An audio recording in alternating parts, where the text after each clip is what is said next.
Yesus bukan Nabi Isa. Kalau kamu masih ngotot Yesus Nabi Isa, saya bisa tampilkan datanya bahwa Yesus bukanlah Nabi Isa. Justru kamu yang akan malu dengan tokoh yang kamu sebutkan tadi.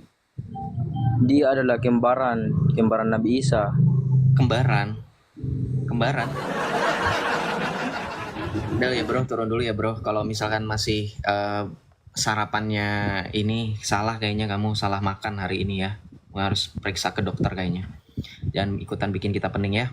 Saya nggak mau melanjutkan. Jadi tipikal. Jadi kalau di roomku, kalau misalkan udah ngawur, narasinya lebih baik daripada kita buang-buang waktu. Saya tuh langsung turunkan. Ketika tidak suka, terima tidak terima, ini bukan bentuk keegoisan, tapi lebih ke efisiensi waktu. Ya. Dan juga ya untuk apa diskusi dengan orang yang udah kelihatannya nggak ada isinya. Itu bukan saya mengintimidasi atau mendiskriminasi atau apapun itu. Teman-teman bisa nilai sendiri. Jadi ruangan saya bukan untuk sekedar hanya untuk cari hiburan aja, tapi juga kita edukatif gitu. Kalaupun saya ada yang salah, mungkin teman-teman boleh bantu tegur di bawah gitu, bantu mengingatkan data apa yang saya miss gitu. Ya. Jadi biasakan kalau mau diskusi itu jangan cuma overclaim. Dalil tapi overclaim ya. Paham ya teman-teman yang Islam juga, saya harap. Kenapa saya bilang teman-teman yang Islam ya? Karena kebiasaan teman-teman itu kan sukanya berpolemik oknum-oknumnya. Begitu, ya.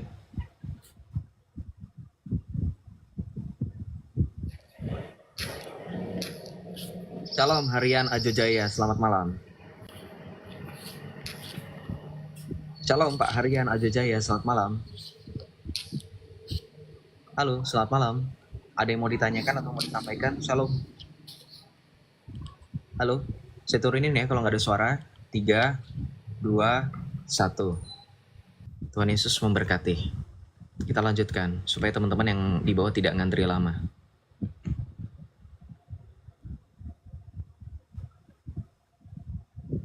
Shalom Ari Umroh Mumtaz, Kandang Amanah Al-An'am. Salam. Malam Bang. Silakan. Silakan. Baik Bang. Oke, mau nanyain soal gambar. Itu konteks gambar Tuhan bermacam-macam itu gimana Bang? Nggak ada Tuhan bermacam-macam, semuanya satu macam. Penggambaran melalui imajinasi karya sang pelukis itu yang menjadikan berbeda. Ketika saya sering pakai analogi, kamu pernah sekolah nggak, bro? Pernah ya? Ya, sekolah. Businessman paling tidak pernah sekolah, paling nggak tingkat SMP orang udah bisa jadi businessman. Ketika kamu dulu SMP pernah dapat mata pelajaran SBK nggak? Tahu nggak SBK itu apa? Udah tahu. Oh nggak tahu, berarti nggak pernah sekolah. Kalau tahu sekolah tuh tahu. SBK itu seni budaya dan keterampilan. Disuruh ngegambar sama gurumu. Oh, singkatan. Ya emang itu singkatan. Ketika disuruh gambar Soekarno, misalkan Bung Karno, ya semua anak muridnya disuruh gambar Bung Karno. Ada yang gambar Bung Karno dengan hidungnya mancung, hidungnya pesek. Ada yang gambar matanya jaraknya agak jauh, jaraknya ini. Ada yang pakai peci, ada yang hanya botak, ada yang hanya. Tapi ketika sudah jelas objek yang digambar adalah Bung Karno, maka justifikasi penilaian atas guru itu menilai gambar murid-muridnya mungkin berjumlah lebih dari 20 orang, tidak bingung. Oh ini yang digambar pasti Bung Karno. Tetapi karena kreativitas anak atau kreativitas sang pelukis atau penggambar yang bermacam-macam, itulah yang menyebabkan penggambaran objek itu menjadi beda. Sekarang ketika berbicara mengenai penggambaran Tuhan Yesus, itu tidak menjadi patokan tolak ukur bahwa dengan gambaran itu harus menjadi SOP satu semua sama, enggak. Contoh, Yesus digambarkan dengan kebudayaan latar belakang kebudayaan orang Chinese, maka penggambaran Yesus seperti budaya dari Chinese. Matanya sipit, kulit putih, dan seterusnya. Dan itu tidak menjadi masalah, karena itu hanya sebagai sarana, bukan menjadi patokan tolak ukur. Ketika teman-teman memastikan bahwa beneran itu gambar Tuhan, ya itu semua adalah penggambaran dari karya dan imajinasi pelukis yang memvisualisasikan juru selamat Tuhan kita Yesus Kristus. Karena sekali lagi bahwa gambar patung atau apapun itu tidak pernah dijadikan objek yang kami katakan sebagai perantara, sehingga kami percaya dengan adanya objek baik berupa gambar, lukisan ataupun patung bisa menghapus dosa. Kalau dengan konteks yang seperti itu baru adu patokan. Kenapa? Ya karena yang hanya mampu menghapus dosa hanyalah Tuhan. Bagaimana Tuhan bisa digambarkan ketika dia mampu mengampuni dosa tapi digambarkannya itu salah? Ya kan, karena itu otoritas yang luar biasa. Maka ketika ada objek benda mati dijadikan sebagai salah satu perantara untuk menghapus dosa, itu baru ada tolak ukurnya, ada SOP-nya, betul tidak? Tidak boleh diperlakukan dengan sembarangan, harus dengan cara-cara tertentu. Itu seperti itu. Kalau patung lukisan enggak. Selagi bagaimana itu menggambarkan, memvisualisasikan pelukis atau yang mengukir itu jadi masalah. Gitu. Makanya belajar dulu coba namanya itu ikonografi. Ya, ikonografi itu. Nanti gambar-gambar Yesus itu dari zaman ke zaman itu memang beragam, tapi ketika disejajarkan itu nggak jauh beda semuanya. Penggambaran Yesus yang saya gunakan ini dengan penggambaran ikon Yesus seperti contoh nih, misalkan saya ganti. Tuh. Nggak ada beda kan? Tuh, nggak ada beda kan? Nih. Tuh. Nggak ada beda kan? Ya. Jadi sekali lagi dengan adanya gambar itu hanya sebagai sarana visualisasi bagaimana kami bisa menghayati dengan sungguh-sungguh gambar yang digambarkan. Oh, ini Tuhan Yesus. Kenapa? Karena ada ciri khasnya. Begitu. Silakan, ada lagi. Berarti untuk konteks gambar Tuhan ini bebas kita berimajinasi ya, menggambar. Iya, tidak ada patokan. Tapi kalau misalkan berbicara mengenai beatific vision itu ada nanti penggambaran didasarkan pada penampakan. Contohnya penampakan Yesus kerahiman ilahi oleh Santa Faustina Kowalska, itu ada patokannya. Ada beberapa patokan. Sayangnya kalau saya berbicara lebih lanjut mengenai karya seni 2 dimensi, 3 dimensi atau apapun itu berkaitan dengan objek seni rupa, susah. Soalnya kamu tadi udah buktiin kamu itu nggak belajar, nggak pernah sekolah, dan nggak pernah mendapatkan pengetahuan mengenai seni budaya keterampilan. Padahal ini hal yang basic gitu. Susah. Gimana? Mau lanjut? Hebat sekali Anda langsung menjustifikasi saya. Enggak, bukan justifikasi, kan kamu sendiri yang mengakui dan kamu sendiri yang membuktikan bahwa kamu tidak belajar. Gimana sih? Kalau kamu belajar harusnya kamu tahu. Jangan red herring dan jangan ad hominem. Bukan ad hominem, sorry, logical fallacy. Kamu justru di sini ketika kamu bertanya dan ketika kamu mempertanyakan berarti kamu tidak tahu. Padahal ini hal yang basic gitu. Ngerti hal basic gak? Tadi kan saya sudah kasih contoh dengan hal yang sangat basic. Ketika ada seorang guru TK ya menginstruksikan muridnya untuk menggambarkan objek Bung Karno. Ya udah pasti tahu mau gambarnya hidungnya pesek, mancung, matanya berjarak, atau apapun itu yang digambarkan Bung Karno ya Bung Karno. Paham nggak? Sesuai dengan keyakinan, sesuai dengan imajinasi dan kreativitas yang menggambar. Gitu. Tapi Bang, satu lagi, apakah termasuk pelecehan kalau menggambarnya kayak kelihatan auratnya pakai selempak doang? Apakah itu gak pelecehan Bang? Enggak, karena penggambaran Yesus yang tersalib atau Yesus yang dengan karya seni rupa disebut dengan ecce homo itu juga tidak dalam kategori tidak menutup aurat ya. Padahal aurat itu apa sih?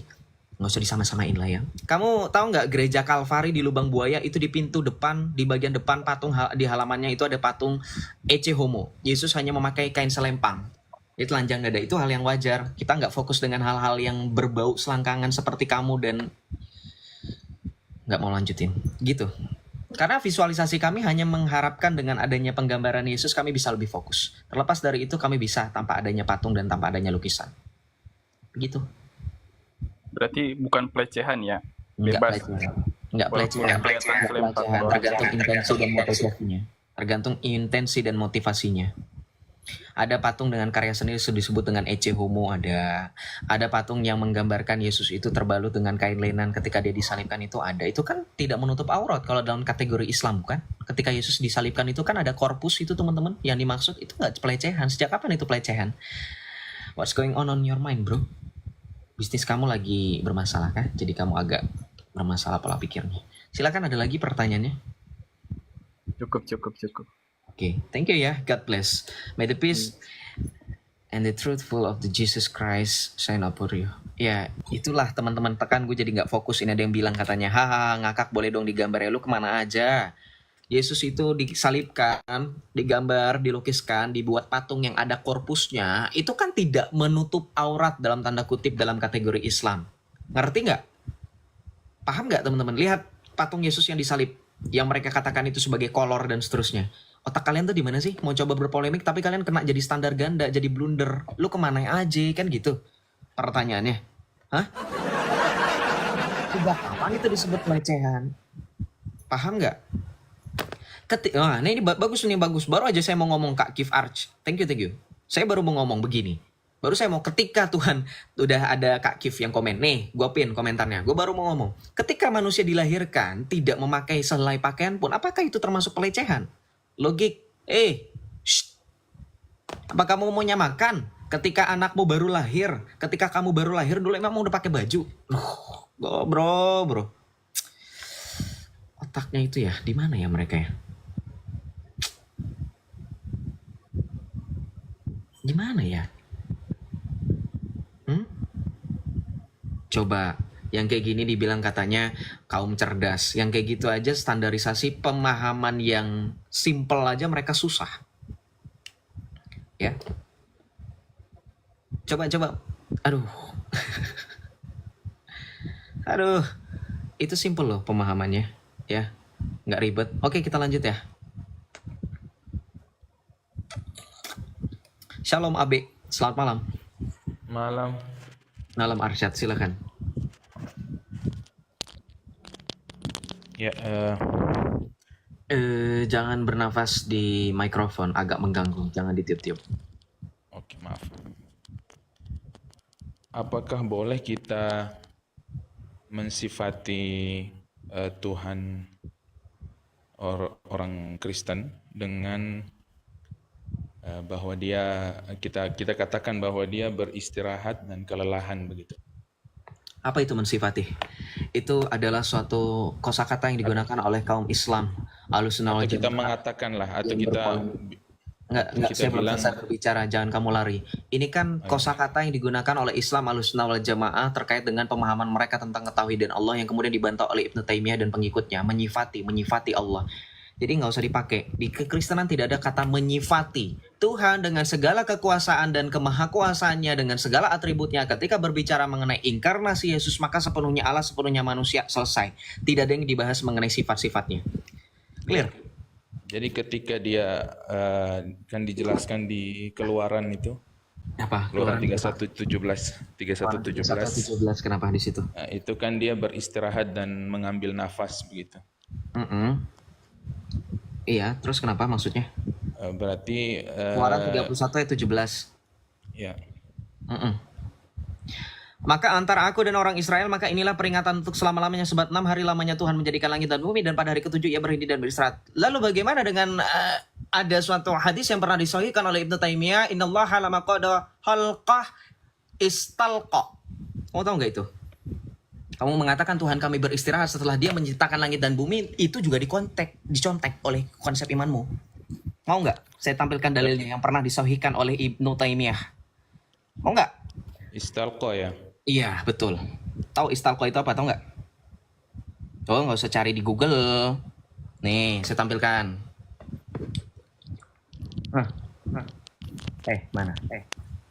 Tapi itu benar ya, mengambil nafas, tapi tidak diterjemahkan itu mengambil Itu nafasnya artinya itu gini, di dalam Alkitab kami sudah terlebih dahulu mengenal adanya tafsiran, melihat sebagai konteks, membaca sebagai konteks. Yang menulis kitab Keluaran adalah Musa, dan dia adalah manusia biasa yang diinspirasi oleh Roh Kudus ketika memberitakan dan juga menuliskan kitab-kitab, termasuk dalam kitab Kejadian, Keluaran, Bilangan, Imamat. Nah, berbicara mengenai penggambaran Tuhan dalam bahasa manusia, itulah yang disebut dengan gaya bahasa antropomorfis. Artinya kan kita tidak akal ini langsung bisa mengarah ketika ada kata-kata istirahat dan mengambil nafas, itu kan artinya kelelahan ya. Bukan seperti itu. Sama seperti bagaimana tapi- orang Islam mengatakan itu adalah ayat mutasyabihah. Bukan begitu. Standar yang sama, bukan? Dan itu dicontek konteksnya dari orang Kristen. Yang disebut dengan gaya bahasa antropomorfis. Bagaimana si penulis kitab mau menggambarkan Tuhan dengan cara pemahaman manusia. Begitu. Di dalam Tapi- Islam ada ayat mutasyabihat, bukan? Berarti tidak diterjemahkan ya, mengambil nafasnya. Bukan tidak diterjemahkan, tidak dimaknai secara literleh. Tahu literleh nggak? Ya, secara Yes. harfiah tidak Secara diterjemahkan. harfiah, secara literleh, yes. Betul. Baik, oke. Kalau di Islam kan wama masana min lughub, ya tidak ada kelelahan, tidak Nggak usah tidak ada membutuhkan kelelahan. Tadi seperti kan itu. saya sempat menyebutkan ada suatu dalil yang disahihkan oleh Ibnu Taimiyah yang mengatakan bahwa innallaha azza wa jalla lama qada khalqah istalqa fa wada'a ihda. Tahu nggak istalqa itu apa? Sesungguhnya pada saat pencipta langit dan bumi, Tuhan kita selonjoran. Istalqa. Apakah saya boleh dikatakan sebagai penista ketika saya memaksakan kehendak saya bahwa Tuhanmu juga selonjoran? Enggak kan? Riwayat siapa? Riwayatnya oleh Ibnu Taimiyah yang disahihkan oleh Ibnu Taimiyah nih. Kan perawinya. tadi udah dijelaskan. Nih, baca sendiri. Hmm. Nih, Yang mana? ini baca. Kamu bisa faqala lah. Dzalika aradathu faqala inna Rasulullah sallallahu alaihi wasallam qala innallaha azza wa jalla lamma qad Maaf. Bisa ditunjuk ininya apa di Oh, satu harus saya berapa tunjuk. itu? Kirain kamu bisa bahasa Arab dari jauh. Ini kan Enggak, maksudnya bahasa Arab yang tidak saya kan nggak gundul. Ini saya kan nggak tahu langsung di sini. gitu. Kalau kamu bisa bahasa Arab, kamu nggak usah lari-lari kemana-mana. Ini kan langsung ke sini nih. Fokusnya di sini kan. Oke. Nah, mati kan? Tadi yang saya lihat pertama itu isnaduhu dhaif. Itu yang pertama langsung kelihatan mata saya. Wa munkar, betul. wa matnu munkar. Jadi sanadnya saja sudah dhaif, Kamu matanya dengar nggak munkar. tadi Jadi saya menarasikan kita- apa? Kamu dengar nggak tadi saya menarasikan apa? Dengar nggak? Dengar nggak? Ibnu Taimiyah pernah mensohihkan hadis. Jadi kalau kamu perhatikan kalimat saya, kena jebakan. Berarti sebelumnya Ibnu Taimiyah itu sempat mensohihkan. Tahu paham arti makna kata mensohihkan? Berarti hadisnya tidak sohih, disohihkan. Paham? Jadi nggak bisa Pertama, berpolemik. ya, Jadi nggak pertama, bisa berpolemik muhadithun- seolah-olah saya nggak tahu dengan mengatakan bahwa Ibnu hadis ini Taimiyah- doif, isnadnya doif Oke, dan saya isnadnya tanggapi. mungkar. Kenapa? Itu ada Bukhari loh, itu Bukhari. Ya kita nggak akan ngambil selain kalau Ibnu Taimiyah tidak masuk kalangan Oh, itu muhaditsin, Bukhari. maksudnya yang mu'tabar ya. Jadi artinya jumhur atau kebanyakan atau ya mungkin ada ijma di situ. Coba lihat mana Ibnu Taimiyah di situ. Oh, nih. Mana? Nih. Mana ya? Doif semua itu, nyebutnya doif semua itu. Mungkar bahkan sanatnya. Iya, saya Apa tahu. Kan matanya? nggak usah Nggak bisa disebut-sebutin. diterima. Kan dari tadi saya sudah bilang, disohihkan oleh Ibnu Taimiyah. Mana yang mana coba? Kau baca sendiri. Nah, artinya nggak dapat ya. Mungkin Mungkin nggak di dapat, matan lain itu. bukan Mungkin nggak dapat. pembahasan Saya lain pengen itu. tahu. Kamu membacanya jangan cuma satu fokus saja. Saya pengen tahu aja. Itu isnanuhu dhaif wa matnu munkar. Yang kamu baca. Kalau itu udah cukup itu yang kita kamu nggak terima yang seperti itu. Enggak. Yang kamu baca cuman itu. Sekarang saya tanya lagi sekali lagi. Kamu tahu nggak bahwa Ibnu Taimiyah pernah mensahihkan hadis ini? Mana coba? Benar ya? Yang kamu baca kan yang ini kan? Nih, Ya isnad kan? wa hadha Wa hadha isnadun isnad dhaif wa dhaif. matnun munkar. iya kan? Wamatan mungkar. Munkar. Iya. Oke, sekarang lihat. Ini kan baru penjelasannya. Sekarang kalau Wala misalnya kamu Baihaqi baca juga, sampai- Baihaqi wa hadha hadithun munkar wa lam aktubu illa min hadzal wajh wa Fulah bin Sulaiman ma'a kaunihi min syart al-Bukhari wa Muslim falam apa itu yukhrija hadithahu hadha fi sahih Oke. wa inda ba'd al-huffaz ghairu Oke. muhtajju bihi. Para hufaz tidak menjadikan dia hujjah dan tidak dijadikan sebagai dalil. Artinya tidak dianggap itu. Wa fi'latun ukhra wa hiya an Falam Qatadah bin- yukhriju seterusnya. haditsahu hadza fi sahih artinya apa? Itu kata siapa? Ibnu Fulah kan itu kan. Ibnu Fulah. Jujur, Ibnu Fulah jujur, nggak dianggap. Jujur, Itu menurut siapa? Jujur Wa Fulah sama bin Sulaiman ma'akaun min syartil Bukhari. jujur. Falam yukhriju haditsahu hadza fi sahih. Ini artinya apa? Itu kan qala Baihaqi. Saya Dia sudah- suruh kamu itu pertama. terjemahkan artinya, bukan itu ita.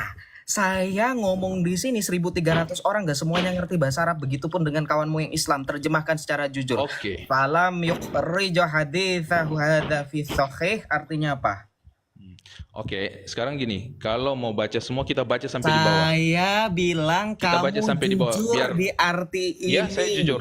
Saya bilang kamu jujur. Hei. Jalan lari. Falam yukhrija haditsahu hadza fi sahih artinya apa? Artinya apa? Ma'a kaunihi apa artinya? Saya nggak minta ditanya balik, saya minta jawaban. Kami semua di sini oten minta jawaban supaya kamu jujur. This is your prayer, your answer as your prayer. Karena Saya- kamu minta saya bacakan nggak bohong. bahasa aslinya. saya Falam nggak- yukhrija haditsahu hadza fi sahih artinya apa? Saya Tidak terakhir. dikeluarkan dalam sahih. Tidak dikeluarkan dalam Sahih. dalam kitab Sahih Bukhari dan Muslim. Yakin. Jadi falam Artinya, yukhrija Bukhari dan Muslim gitu mana kan, ada mereka yukhrija berdua Bukhari dan tidak Muslim, mana mengeluarkan, ada tidak yukhrija menulis Bukhari dan ya, Muslim. yukhrija ikhraj itu kan menulis, artinya Penipu. tidak dicantumkan di Congor, mau bohong. Mana ada Bukhari dan Muslim di sini? Mana ada di sini Bukhari dan Muslim? Nih baca. Falam yukhrija haditsahu hadza fi sahih. Mana ada tulisan di sini? Yukhrija Bukhari wal Muslim. Enggak ada. Jangan kau tambah-tambah. Kau congor-congor, kau tutup-tutup suara, ya kan? Ya. Gimana sih? Oke, kita lanjut. Jangan ngomongin soal bagaimana Tuhan digambarkan, kamu sendiri memahaminya bagaimana Tuhanmu itu ya.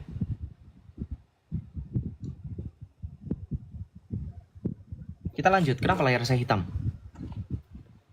Oh, belum saya balikan kamera, sorry.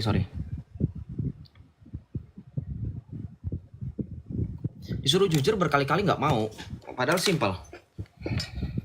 Sebentar, saya mau baca-baca dulu. Ibnul Qayyim.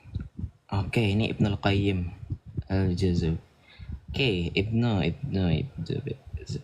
ya benar ada sana Ibn Adam laqad bin Mu'in Ibn Katsir rahimahullah wa qala Ibn Katsir rahimahullah hadza isnad azib.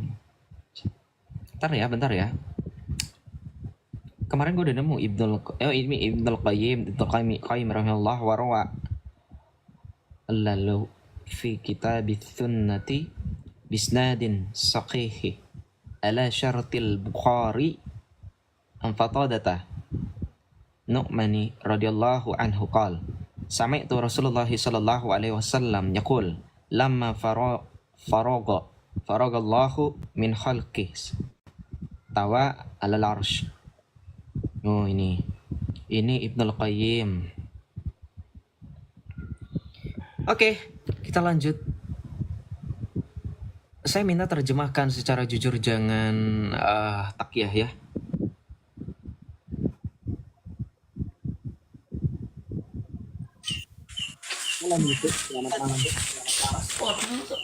Halo Bang, Assalamualaikum warahmatullahi wabarakatuh.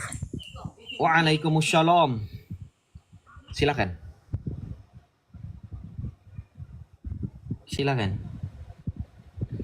Kamu mau kirim salam aja kah? Bang, boleh bertanya enggak? Boleh. Mau takyah juga boleh kita. Menurut agama Kristen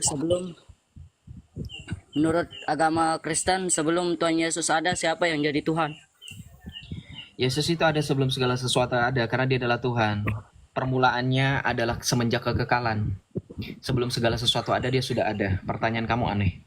Maka Yesus adalah Allah itu sendiri. Al-awal al-akhir. Wahyu 8 ayat 4. Akulah yang awal dan yang akhir. Ana huwal awwal wal akhiru, kata Tuhan Yesus. Itu kan salah satu asma ul husna, nama-nama lain dari Tuhanmu. Yesus bilang itu, ana huwal awwal wal akhiru. Akulah yang awal dan akhir, firman Tuhan yang ada. Gak jelas. Gak apa-apa ya. Sudah terjawab, semoga kamu terketuk hatinya untuk menerima Yesus sebagai satu-satunya Tuhan dan Juru Selamat ya. Ya, kita aminkan itu. Amin. Saya nggak ngeledek ya, itu kalau dalam liturgi koptik seperti itu. Great aminnya. Bentar ya guys, saya balas WhatsApp dulu. Ini ya, kalau kita pakai saya sambil cari itu tadi referensinya juga, dia tadi yang mau tambahan nih. Ketika kita tampilkan ini dalam bahasa Arab, ya ini susah saya untuk menggeser kursornya. Ini gimana ya? Aduh, dia kan harus dari kiri ke kanan ya. Saya mau nambahkan ini harusnya dari kiri ini. Aduh, ribetnya ampun Tuhan, ribet sendiri. Nih, saya mau geser-geser ini ya guys. Gimana ini caranya? Ah, Tuhan. Ya. Bentar. Bentar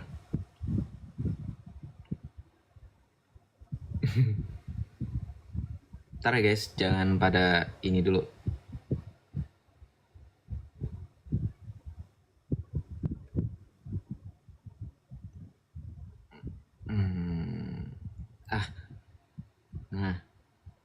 Oh, udah. Bentar. Saya lagi cari is. Saya pakai data ya, jangan bilang saya nggak pakai data. Kecuali kalau dibantah pakai data. Bentar guys. Halo paste.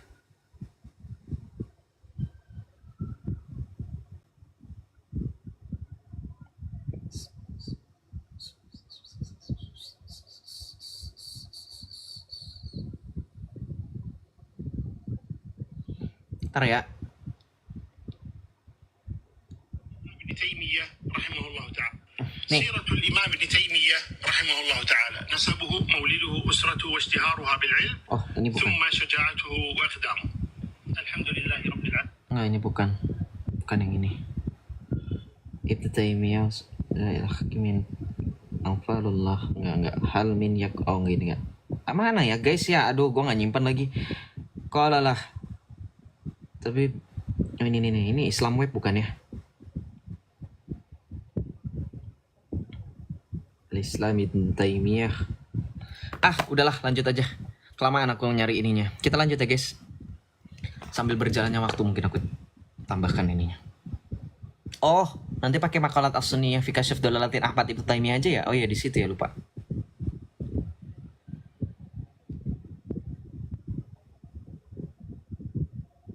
Oke, kita lanjut loh. Kenapa turun? Kita lanjut ya guys. Ya nggak bakal nemu udah jelas Isa itu Rasul.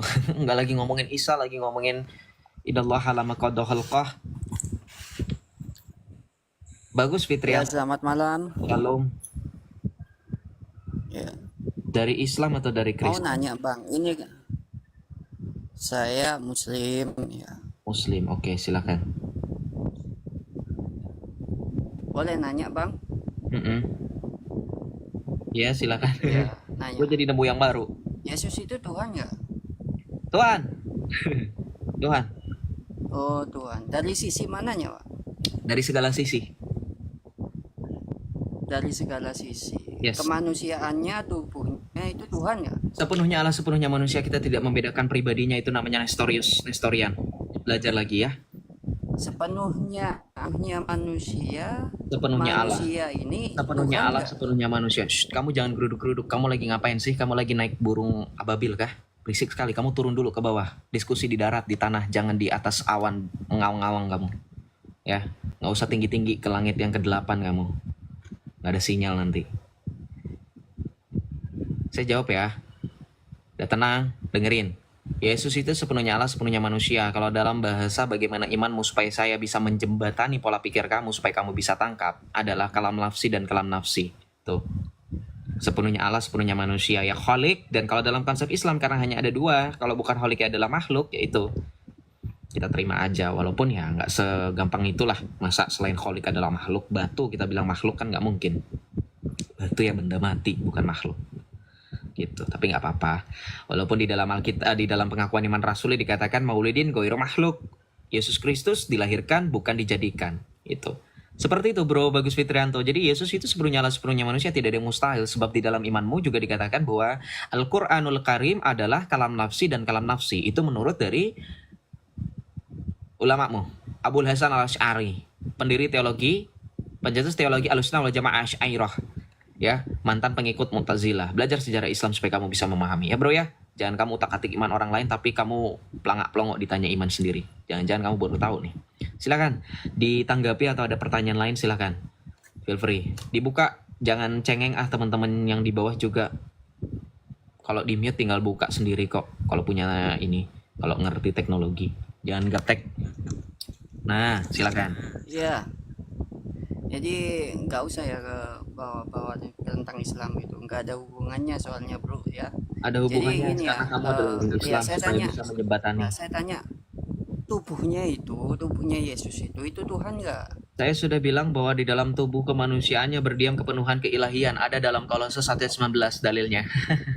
Dengerin nggak? Makanya gue bilang lu turun dulu, parkir dulu, cari valet Gi, parkir dulu sana kalau nggak bisa parkir sendiri. Dibilang jangan berisik, nggak kedengeran, nggak fokus. Yesus itu sepenuhnya Allah, sepenuhnya manusia. Kita tidak membedakan mana tubuhnya, mana ininya. Enggak, karena di dalam Kolose 1 ayat 19 dikatakan sebab kepenuhan Allah berkenan diam sebab di dalam tubuh jasmaniahnya berkenan diam kepenuhan keilahian. Berarti apa? Nggak dipisah. Itu namanya Nestorian, memisahkan pribadi Allah dan pribadi manusianya Yesus.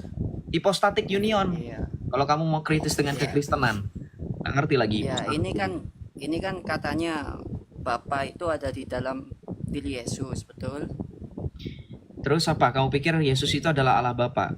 Dalam artian ketika berbicara mengenai Bapa di dalam diri Yesus, bahwa Yesus tidak pernah terpisah hakikatnya dengan Sang Bapa. Itu sebab di dalam kemanusiaannya Yesus berkomunikasi dengan Bapa tidak ada terpisah. Makanya dia langsung. Bapa bentuknya apa, Pak? Kamu jangan nanya bentuk-bentuk Bapa. Kita bukan jisim seperti Ibnu Taimiyah menjisimkan Allah. Itu kan pola pikirnya Bukan kamu. katanya Bapa itu roh. Iya, ya udah kalau udah tahu terus kenapa kamu nanya lagi? Ya udah, Kan berarti itu berpolemik. Bapa itu Berarti kan berpolemik kan? Udah tahu jawabannya sendiri. Thank you God, thank you Jesus, thank you Holy Spirit. Kamu udah jujur sendiri, kamu udah tahu jawabannya, kenapa kamu nanya? enggak kan katanya Bapa itu roh. Bukan Roh katanya Kudus itu memang roh juga enggak? Allah itu roh. Roh Kudus itu adalah Iya, Bapa itu kan roh. Iya, Roh pribadi Kudus ketiga itu dalam roh Allah. enggak? Pribadi ketiga dalam hakikat Allah Tritunggal Maha Kudus. Yes, Allah yang Esa, Allah yang roh dan kebenaran. Yes. Iya, Roh Kudus roh enggak? Roh Kudus. Ya, hakikat Roh, iya. Allah itu sama. Iya, Terus jadi kenapa? Iya, jadi di dalam Yesus ada berapa roh itu? Oh, kamu seperti ini, Apolloniaris. Tubuh, jiwa, dan kealahan. Kan Bapa itu roh. Tubuh, jiwa, Bapa dan itu roh. dengerin saya, kamu itu Kudus juga bertanya mengenai pemahaman sesat yang telah dikutuk oleh gereja, yaitu Apolloniaris. Ya, nggak usah sok pinter. Dan ingat, kamu lagi ngomong sama orang Katolik, nggak bakalan nyambung sama saya. Kita berbicara mengenai tubuh dan jiwa, bukan tubuh, jiwa, dan roh, dikotomi dan trikotomi. Yang saya pegang adalah pemahaman dikotomi. Kalau kamu berbicara mengenai kemanusiaan, duinaturnya Yesus, dan itu tadi Iya, sudah saya jawab. Enggak, jangan iya.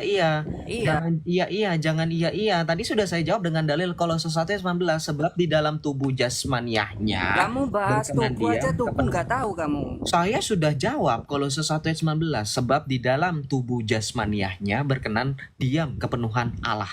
Paham nggak? Iya, tubuhnya Tuhan nggak itu? Udah dijawab kan, berarti dari tadi coba teman-teman, kamu kan nggak butuh jawaban, cuman berpolemik di sana, berisik, geruduk geradak, disuruh minggir.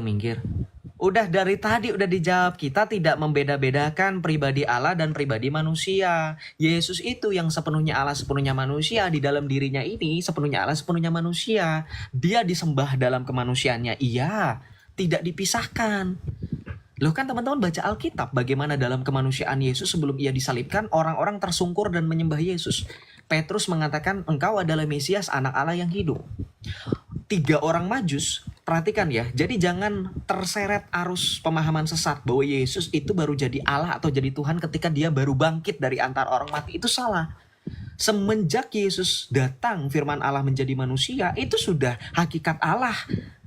Sepenuhnya Allah sepenuhnya manusia. Maka dalam keilahian dan kemanusiaan itu kita sembah. Gak dibeda-bedakan. Contoh, kita berbicara dalil. Matius 2 ayat 2, baca. Apa dikatakan di situ? Kata 3 orang Majus. Saya ngomong pakai dalil kok, mana yang bilang katanya hostnya kalau bingung jawabnya langsung ditanyangi orang. Saya jawab pakai dalil kok, aspan lubis, dale.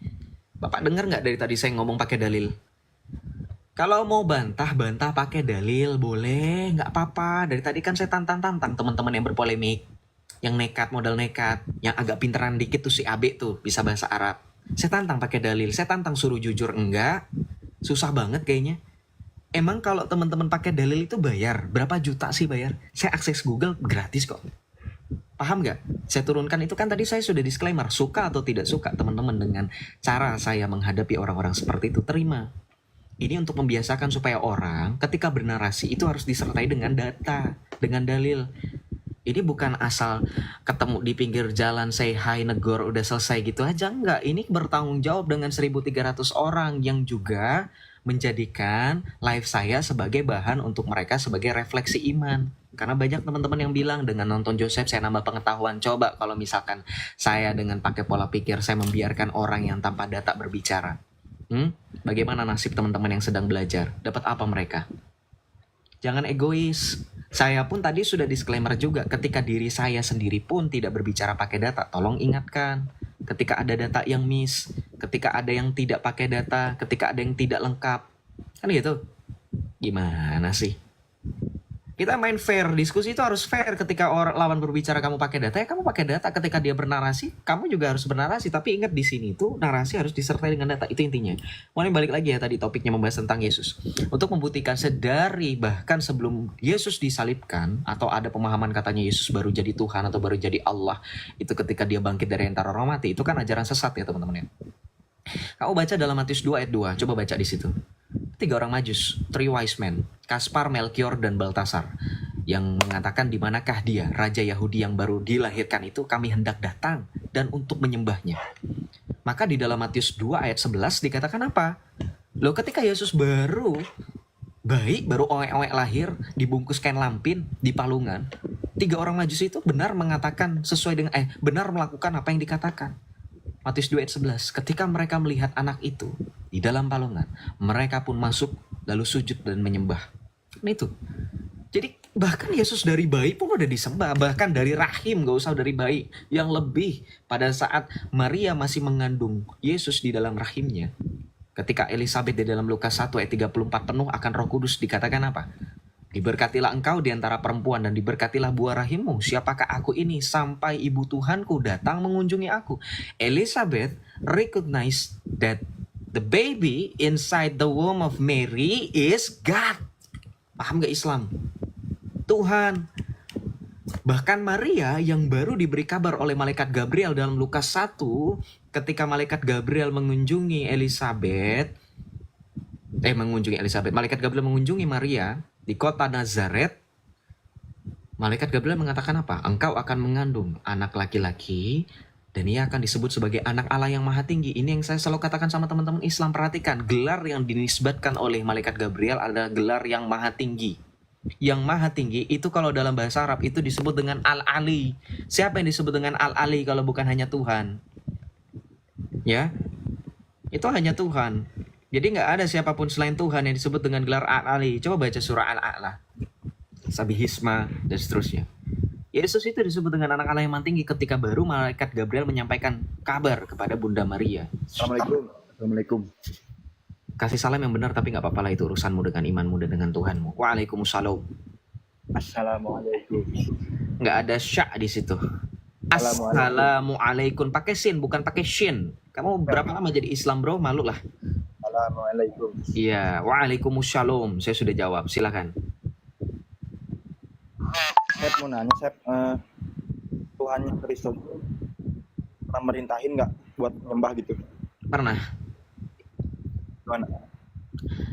Merintah nyembah dalam artian apa? Maksudnya gimana? Sorry, pertanyaan yang jelas sedikit. Jangan tertutup notifikasi. Nggak begini. Gue bilang.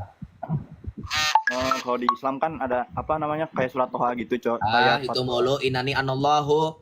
Itu mulu. Abis. Kamu kalau ngomong kayak gitu, kamu menistakan Tuhanmu sendiri, sebab di dalam kitab yang sama, tertulis bahwa iblis pun minta disembah. Di dalam kitabmu juga.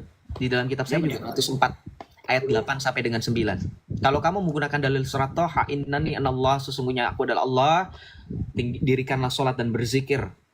Sama, bagaimana dengan dalam Matius 4? Sama. Enggak ada, itu tidak. Enggak, kalau mau ngomongin dengan dalil, mau comparing dengan sesuatu, compare-nya harus dengan sesuatu yang tidak bisa dikomparasikan lagi. Ngerti nggak?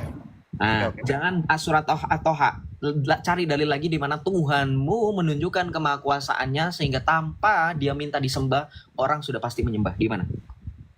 Surat pertama Al-Fatihah. Al-Fatihah? Ya. Tahu di mana di dalam Al-Fatihah dari ayat pertama sampai dengan ayat ke-7 di mana? Di bagian mana? Alhamdulillahirabbil alamin, segala puji bagi Allah Tuhan semesta alam. Siapa yang menyebutkan itu?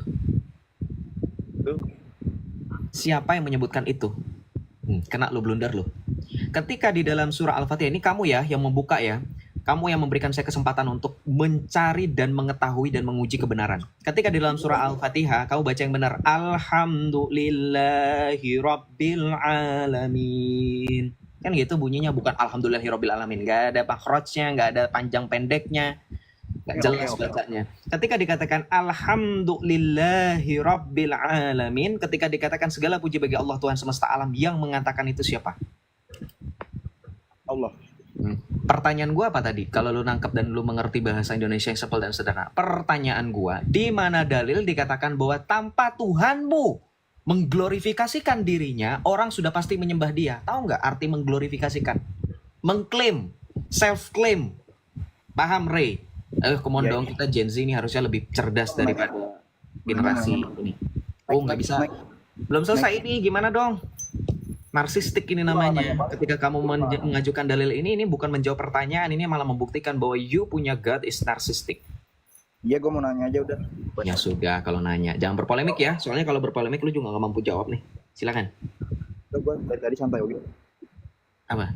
Ya santai lah, orang lu nggak bisa jawab, mau bagaimana, mau berkutik apa lu, nggak tahu malu. Silakan. Oke, Kristen kenal Isa Al-Masih bang? Kenapa? Suara lu mendem. Kristen kenal Isa gak sih Kristen? Kristen kenal Isa nggak? Gitu pertanyaannya. Iya. Isa mana? Isa ada banyak. Isa selebgram ada tuh, yang war yang lagi rame. Isa mana? Jangan jadi Isa Al-Masih, Nabi Ya Isa gitu. makanya yang lengkap. Isa kan banyak. Wajar gua tanya. Lu juga yang salah sih, suruh cuman Isa doang. Al-Masih, Isa Al-Masih, Isa Al-Masih. Oh, Isa Al-Masih yang ada di Al-Quran maksudnya.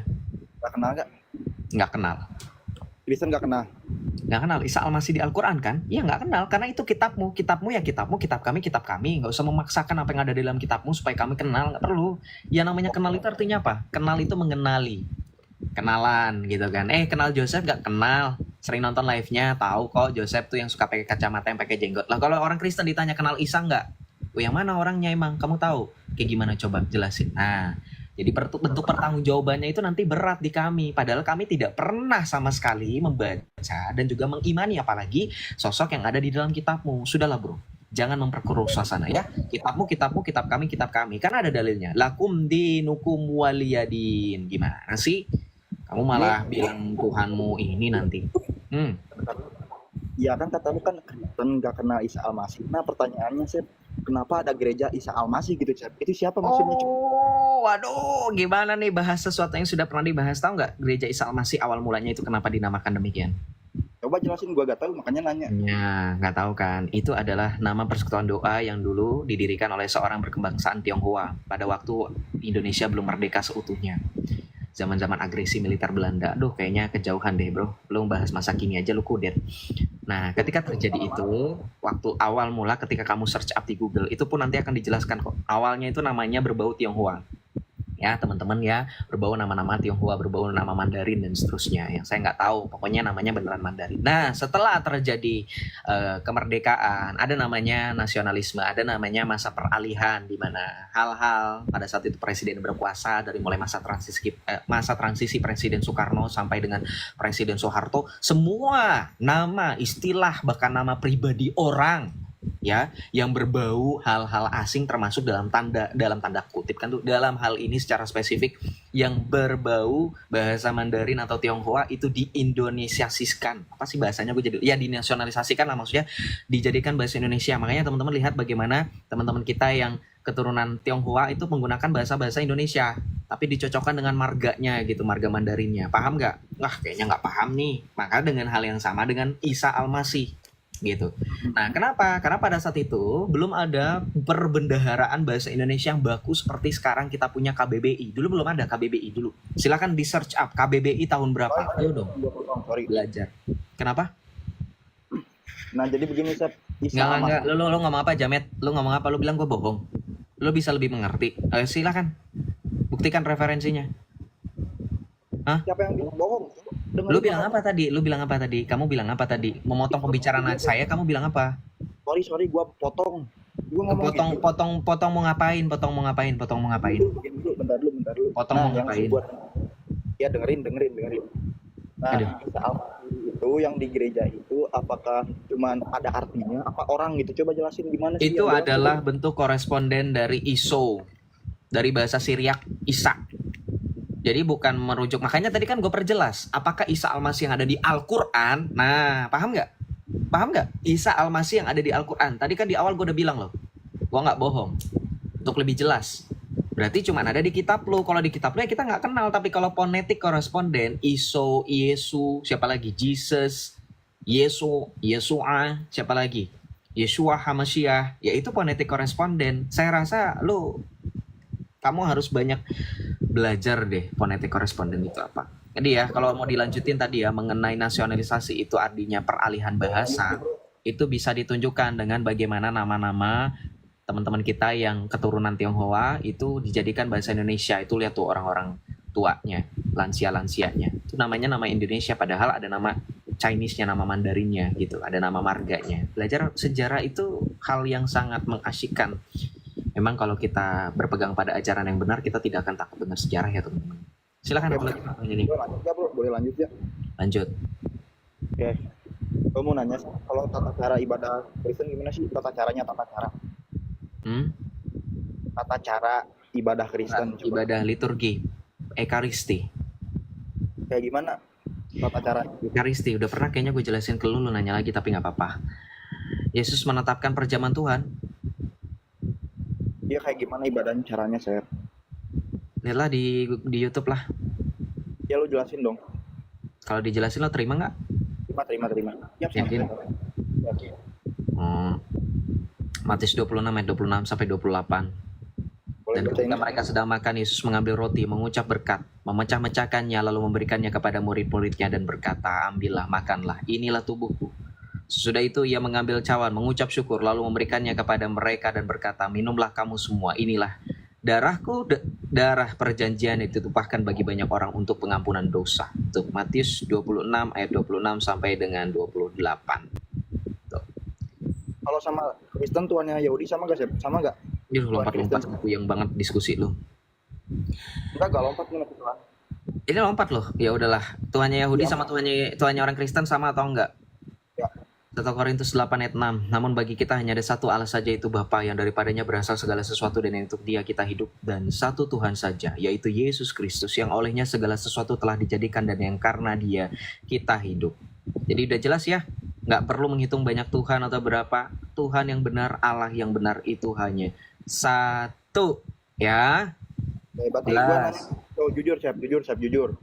Kristen Ini jujur dari tadi pakai data, makanya kenapa sih? Hah? ibadah Kristen sujud gak? Jujur. Sujud Kenapa? Prostet bukan sujud seperti bagaimana Islam. Prostetnya kita juga berbeda dengan Islam. Kamu kan sujud harus nyentuh banget dengan tanah kan? Itu kalau Keluaran 24 ayat 1 gimana tuh? Keluaran 24 ayat 1 gimana bacakan? Lebih hafal Alkitab daripada kitab lu sendiri ya dari tadi. Pokoknya di situ intinya Berfirmanlah ia kepada Musa, naiklah menghadap Tuhan, engkau dan Harun, Nadab dan Abihu dan 70 orang dari para tua-tua Israel, dan sujudlah kamu menyembah dari jauh. Yes, what's the problem? What's the matter? sama nggak sama lu juga gitu gak? Enggak. Sekarang kalau misalkan gua bilang sama nggak seolah-olah lu maksain. Tata cara sujud dalam Islam bagaimana? Sebutkan. Ada tata caranya loh. Bagaimana coba? Hah? Jangan cuma sujud doang kan? Gak cuma sujud doang kan? Saya kasih tahu sama kamu karena kamu bukan Islam yang sejati. Ya mending lu tukeran posisi sama gua. Ya lu ketawa-tawa aja, lu menertawakan kebodohan kamu dan paniknya lu kelihatan panik aja. Enggak kelihatan panik. Oke, kalau misalkan saya kelihatan panik, coba dong jelasin cara sujud dalam Islam bagaimana, tata cara sujud, silakan. Sujud apa yang dilakukan oleh Musa? Sujud apa yang dilakukan oleh Musa? Ada berapa macam sujud dalam Islam? Ada berapa macam sujud? Sujudnya gimana? Hah? Nggak tahu ada berapa macam sujud dalam Islam. Kita ketawain ayo. Yang di YouTube yang Islam nih, perhatikan nih saudara kamu yang Islam nggak tahu ada berapa macam sujud, kita ketawain. Itu sujud cuma sholat. Sujud itu Musa gimana sujud Musa? Saya justru nanya sama kamu, kalau kamu mau mempermasalahkan dan menyamakan sujudnya Musa dengan sujud Islam, Musa ketika dalam Keluaran 24 ayat 1 yang kamu kutip itu sujud apa? Apakah sujud sholat? Apakah sujud sahwi? Apakah sujud syukur? Apakah sujud tilawah? Coba sebutkan di antara sujud-sujud mana? Buktikan klaim kamu. Nggak apa-apa, klaim, silahkan buktikan klaimnya.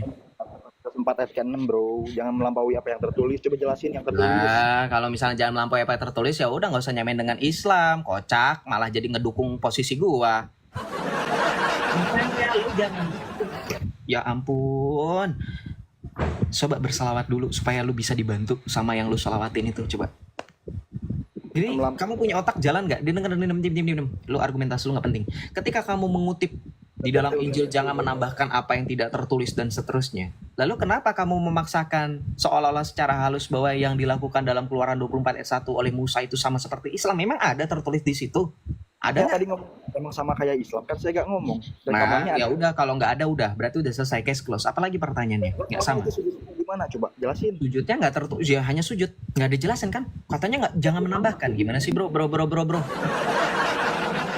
Masa pamer otak. Aduh, gue juga nge-gym kayaknya otak gue masih ada, nggak menciut. Bener kata orang sih, bener kata orang. Bener kata orang, ya iyalah. Terus kenapa? Terus mau ngapain lagi di sini, bro? Sudah bisa jelasin nggak bro? Oh ya kan Bisa udah jelas sama kamu tadi bilang jangan menambahkan apa yang tidak tertulis. Ya udah, yang tertulis hanya sujud, nggak dijelasin cara kayak gimana. Yang lu tahu sujud apa tuh? Ya sujud itu seperti kamu sedang mencium tanah. Terus kenapa? Berarti Musa juga sama kayak begitu. Lu tadi ngomong begitu. Iya, nggak Ayo. jadi masalah. Terus kenapa? Terus apa? Sekarang nggak jadi masalah. Sekarang tadi masalah. Lo mah gitu. Apa sih? Jamet, lu mau ngapain sih? Bingung gua. Kan gua memang sudah bilang sujud nggak seperti kalian. Salahnya gua di mana? Sujud Ya udah, kalian kayak gimana? Sujudnya kalian kayak gimana? Lu kan nggak becus. Lu aja nggak tahu ada berapa macam sujud. Re. Lu aja nggak tahu ada sujud sholat, ada sujud syukur, sujud tilawah, ada sujud sahwi, ya kan? Iya Bang Joseph, iya coba jelasin nas. Nggak perlu, udah turun aja. Pergi buang-buang waktu. Nggak guna diskusi sama orang seperti itu, ngapain? Mau menyamakan dengan cara Islam, memang caranya sama. Belum lagi nanti kalau ngebahas bagaimana kalian punya aliran dan golongan. Si A itu sujudnya pakai tanah Karbala itu, pakai turbah. Dalam Aidul, selamat malam. Asyhadu an la ilaha illallah wa asyhadu anna Muhammadar Rasulullah. Ini parah diketawain sendiri sama orang Islamnya, Instaan. Gua aja sopan, gua diem. Lu lagi baca sesuatu yang mungkin lu sebut dengan doa atau apapun itu, malah diketawain sama orang Islamnya. Tangkap tuh penista. Nih, akunnya jelas Aidil. Tuh, dijadiin bercandaan. Ih, parah. Gua aja diem. Nggak ada tuh gua bercandain, malah diketawain sendiri. Emang enak ya, paling enak itu minum ludah sendiri bro. Nih, akunnya jelas nih, Cyber Aidil. Coba nih, dia mute. Gua berbicara, ada nggak suara orang ketawa? Nggak ada, karena gue sendirian di sini. Itu dari dia tuh. Tangkap tuh ya. Tangkap. Udah belum? Udah di screenshot belum? Tangkap guys, tangkap.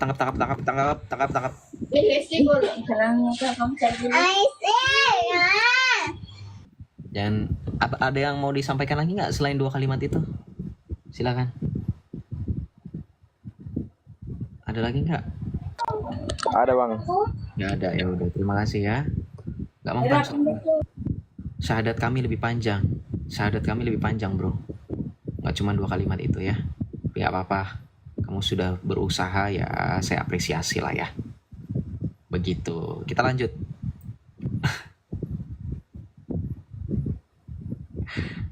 Ada akun kayak gini. Selamat malam. Tetap layarnya ya sama Sepin ada. Ini sebenarnya bukan untuk mencari koin ya, tapi untuk supaya algoritma TikToknya lebih luas lagi. Thank you teman-teman. Oke, shalom, selamat malam Nyiblorong. Selamat malam. Selamat malam, dari Islam atau dari Kristen? Islam. Islam. Oke, silakan Nyiblorong. Tanya ya, boleh ya? Iya, silakan. Cuman jadi aku sudah lihat live-mu itu sudah dari lama. Cuman ya sudahlah, nonton aja gitu. Menikmati aja, menerima info-info yang disampaikan gitu aja. Cuman dari dulu itu pertama kali lihat live-nya itu tak kira kamu muslim. Soalnya ada jenggotnya sama pakai apa namanya? Risha apa? Sorban itulah. Nah, Sorban. Kifayah atau imamah. Kifayah atau imamah itu. Itu kenapa kalau boleh tahu pakai seperti itu? Nggak jadi masalah, ini pakaian saya dan saya yang membeli. Betul, aku sudah nebak kamu pakai jawab cuman tolonglah kasih jawaban yang lebih gimana gitu. Saya nunggunya lama ini tadi. Apakah tujuannya untuk menarik penonton atau mungkin supaya apa gitu? Supaya kamu komen, supaya orang-orang seperti kamu penasaran dan komen. Itu aja sih. Oke, ya sudahlah. Tapi oke lah. Ada pertanyaan tipis saja. Satu aja tambahin lah biar nggak lah sekalian. Kalau misal kan dulu sebelumnya kan kamu ex muslim ya. Hmm. Betul. Yang paling menjadi keraguan di muslim itu apa? Satu aja. Terus Nggak ada kenapa otoritas, kok ke Katolik? nggak ada Kenapa? keselamatan, Nggak ada keselamatan. Oke. nggak ada keselamatan, Terus nggak ada kok otoritas. kenapa kok ke Katolik? Kenapa kok kan ada Kristen Katolik kan? Kok ke Katolik kenapa? Aku kalau sekarang kan lebih mempelajari Kristen ya. Ya itu. Berarti kalau di Islam nggak ada, berarti di Katolik ada. Kan simpelnya kayak gitu. Pros dan Enggak. cons. Sekarang antara Kristen sama Katolik yang tak pertanyakan. Kenapa kok Katolik? Enggak, Kenapa gimana nggak maksudnya? Kristen? Kan kamu menanyakan alasannya apa? Ya saya tinggal dibalik aja. Tinggal dibalik aja yang negatif dengan positif. Kalimat negatifnya kan tadi saya sudah katakan di iman yang saya yang lama tidak ada. Berarti di iman saya yang sekarang berarti ada. Simpel aja gitu loh mas. Nggak usah pusing-pusing. Kan gitu ya teman-teman, bener nggak? Ketika ditanyakan Betul. alasannya apa yang paling kuat, itu tidak adanya otoritas yang menjamin keselamatan. Tuh, satu. Berarti ketika berbicara mengenai iman saya yang sekarang, berarti karena tidak ada di sana, berarti ada di sini gitu loh. Paham nggak? Jadi nggak usah puyeng-puyeng gitu. Enggak, yang saya bingung itu kok bukan bingung sih, lebih ke nggak tahu ya. Yang saya nggak tahu itu kok memilih Katolik daripada Kristen gitu loh. Kan yang saya tahu sebagai orang awam itu Kristen Katolik itu mirip lah. Iya, karena memang kami awalnya satu, ya saya langsung ke ibunya. Protestan dan Ortodoks itu anak-anaknya, ya udah akan kembali pada sumber yang satu, akan kembali kepada rahimnya yang sama. Ya udah. Oh, tapi Terus di awal kenapa? di Sama awal kok itu, memang pada intinya kita akan menjadi satu. di awalnya itu Yohanes mengenalnya 17 ayat 21. Jadi gini, Kristen Katolik, Kristen Ortodok dan Protestan itu berasal dari satu. Karena tadinya satu gereja itu Katolik dan itu diakui oleh semua belah pihak. Tapi karena perbedaan pemahaman dan persepsi salah paham dan berkembangnya stigma yang stereotip yang kemudian terlanjur menyebabkan orang salah paham ya seperti itu. Tapi puji Tuhan dengan adanya beberapa joint declaration atau reunifikasi atau ekumenisme atau gerakan oikumene itu semakin membuktikan dengan adanya kenyataan bahwa kita akan kembali satu seperti pada mula. Seperti doa yang diharapkan Tuhan Yesus yaitu dalam Yohanes 17 ayat 21, ut omnes unum sin, supaya mereka menjadi satu sama seperti kita. Sama seperti Yesus dengan Sang Bapa yang adalah satu dalam hakikat. Sama seperti bagaimana Yesus yang kembali kepada kemuliaan Allah Sang Bapa yang dikatakan di dalam pengakuan iman rasuli, ia duduk di sebelah kanan Allah Bapa yang Maha Kuasa. Seperti itu. Itulah kesatuan yang selalu didoakan oleh setiap gereja dan memang itulah yang Roh Kudus inginkan karena Roh Kudus adalah roh yang mempersatukan. Begitu. Dan buah-buah roh adalah kesatuan dan itu yang tidak ada di iman saya yang lama. Itu sebab dengan adanya 73 golongan faktanya sampai dengan detik ini mereka berbeda-beda. Gitu. Oke. Ya menjawab lah. Ya terima kasih ya Bro Joseph ya Jadi sudah itu meluangkan otoritas. waktunya. Ya sudah, makasih Bro. God bless Bro. Terima kasih. Tuhan Yesus memberkati bro. Yo. Terima kasih. Nama lo nyeblorong buat akun seru-seruan kan gue tahu. Kita lanjut ya. Joseph disalib. Ya, karena demi Kristus kita semua disalibkan. Betul. Maksudnya begini, demi Kristus kan tuh salah. Sorry.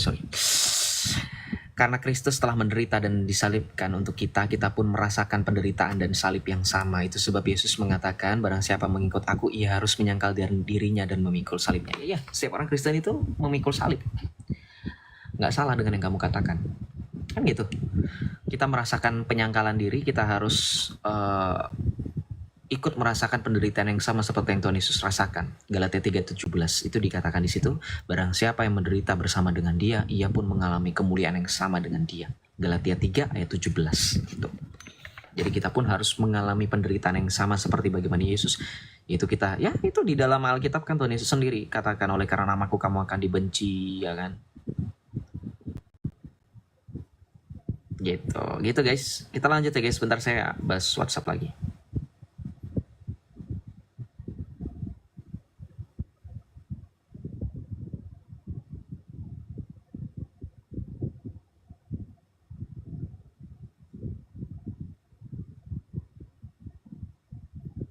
Bentar ya teman-teman, maaf ah.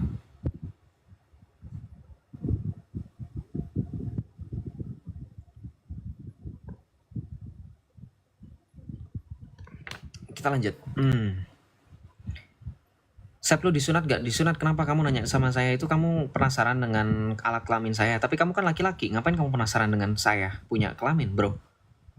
Nacaprak. Normal dikit lah, bro. Jangan seperti itu. Ya.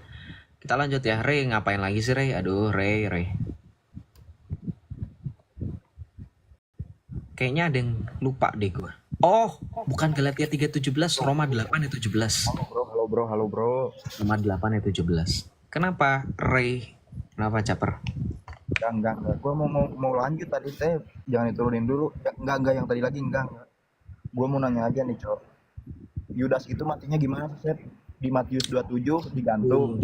Bundir, isi lalu terjatuh, isi perutnya terburai, itu lengkapnya.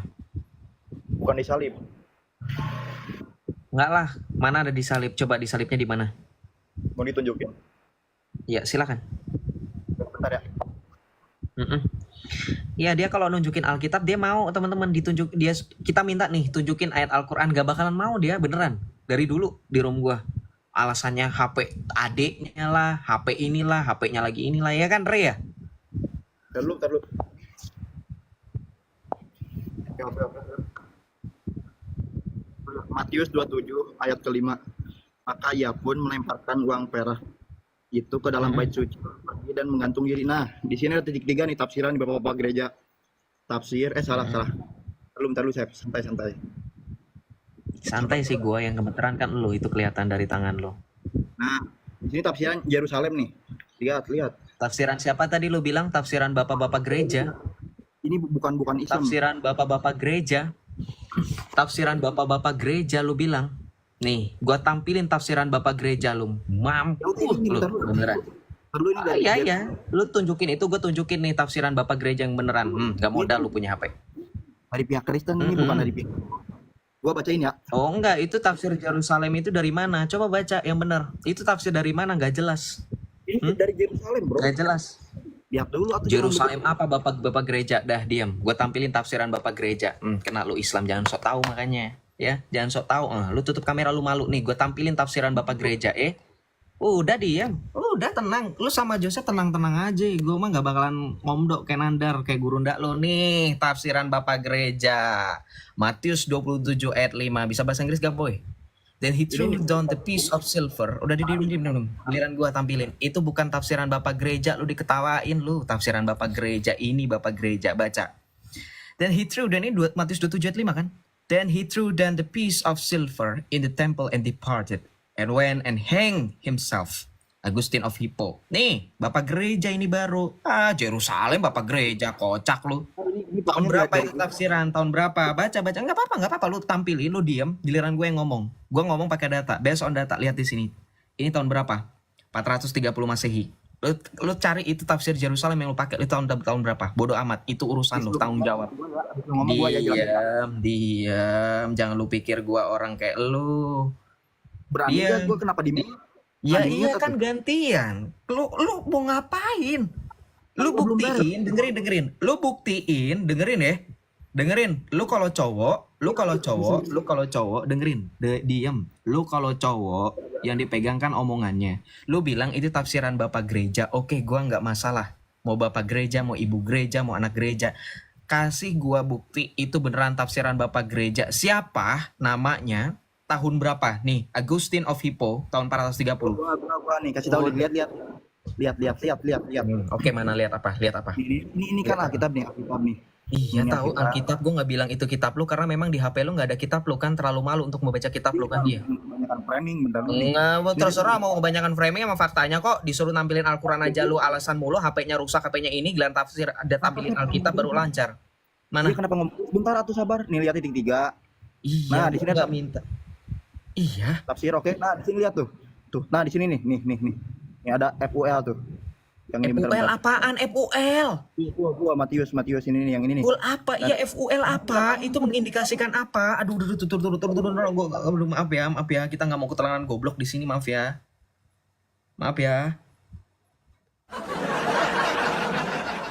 Maaf ya, nggak kebetulan goblok ya. Ini data saya nggak kaleng-kaleng loh. Ini Bapak Gereja beneran nih. Kita baca ya, kita lanjutkan ya. FUL apa sih? Nih, tafsiran Bapak Gereja, lo cari Augustine of Hippo itu siapa? Kita baca. The evangelist had above brought down his history of what was done to the Lord as far as early morning. He then turned back to tolerate Peter's denial, after which he returned to the morning to continue the course of events. When the morning was come, since the chief priests were employed about the murder of the Lord from the morning to the 9th hour. How is this proof that before the crucifixion, Judas returned them the money he had received and said to them in the temple, I have sinned in that I have betrayed innocent blood. No. Mana ada kata penyaliban? Nggak ada. Nggak ada Yudas disalib, nggak ada. Mana ada Yudas disalib? Mana ada? FUL. Full apa? Full ngibul. FUL ngibul. Nih tafsiran Bapak Gereja lagi Jerome 420 Masehi. Bawa data yang paling tua ya bro. Observe the evil zeal of the chief priest. They watched the whole night with a view to his murder, and they gave him up to Pilate bound, for such was their practice to send bound to the judge any whom they had sentenced to death. Judas, when he saw that the Lord was condemned to death, returned the money to the priest, as true it had been in his power to change the mind of his persecutors. Nih, baca lagi tuh, John Chrysostomus tuh. They did not put him to death in secret, because they sought to destroy his reputation, and the wonder with which he was regarded by many. For this reason they were minded to put him to death openly before all, and therefore they led him to the governor. Nggak ada kata penyaliban Yudas, nggak ada. Nih, nggak ada. Tuh, justru ini menjadikan bukti bahwa Yudas beneran bundir, gantung diri. Nih, baca tuh. Nih, ya, lo mau tafsiran Bapak Gereja? Wah banyak, gue punya datanya. Mau lagi? Nih, nanti ada nih kan si Yudas itu kan bundir ya teman-teman ya. Semoga kita bisa bahasa Inggris semua ya. Nih, tuh, nih tuh, baca tuh. Tuh, baca. Ini tanah yang dimana Yudas itu bundir, itu sampai dengan detik ini dikatakan apa? Land of blood. Nih, tuh.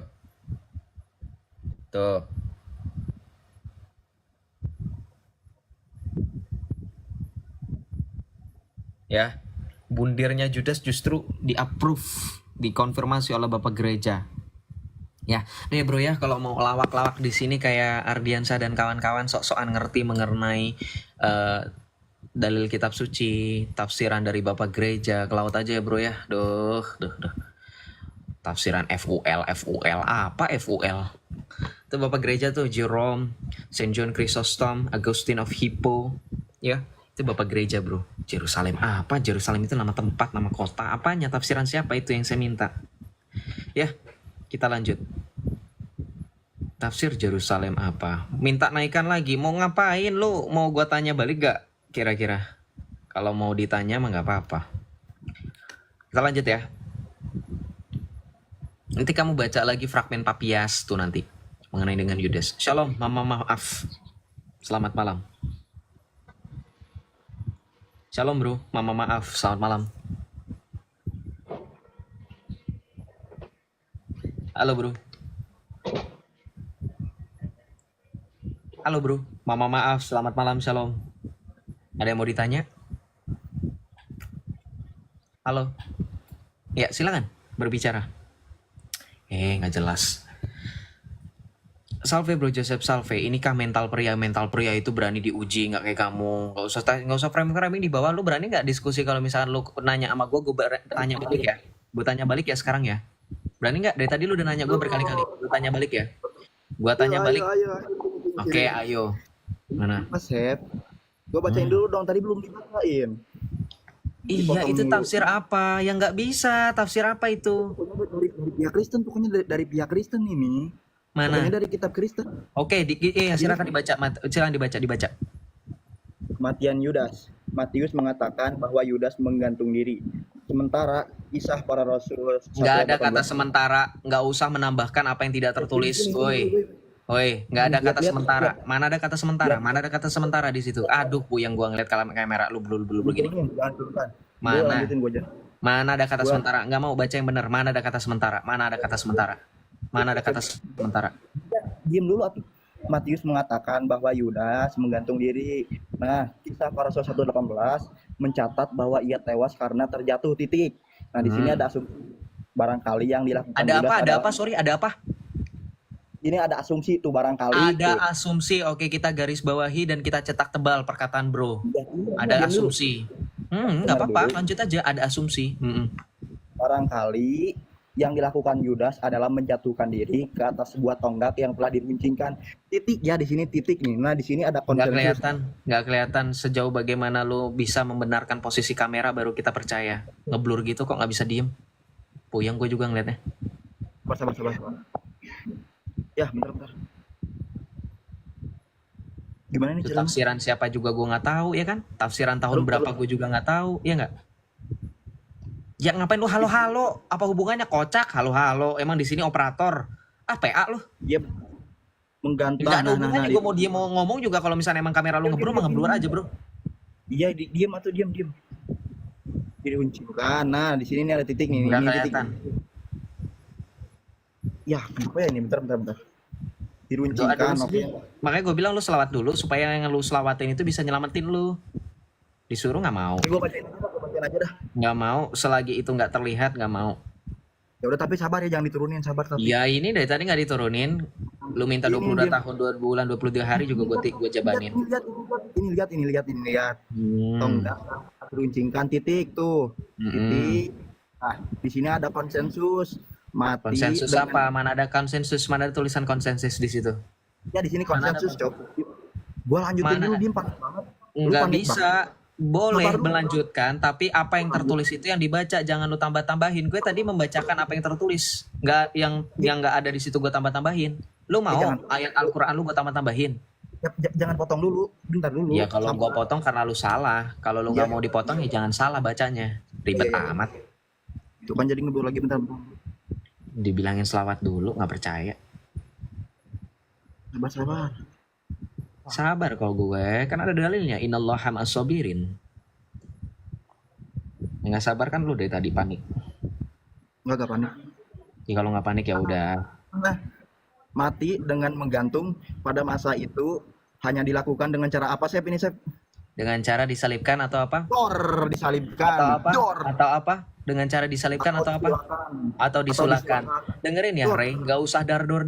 Tadi lu udah bilang. Dengerin. Udah, sekarang giliran gua ngomong ya, pakai dalil. Mantap. Udah ketawa-tawa, so pinter lu.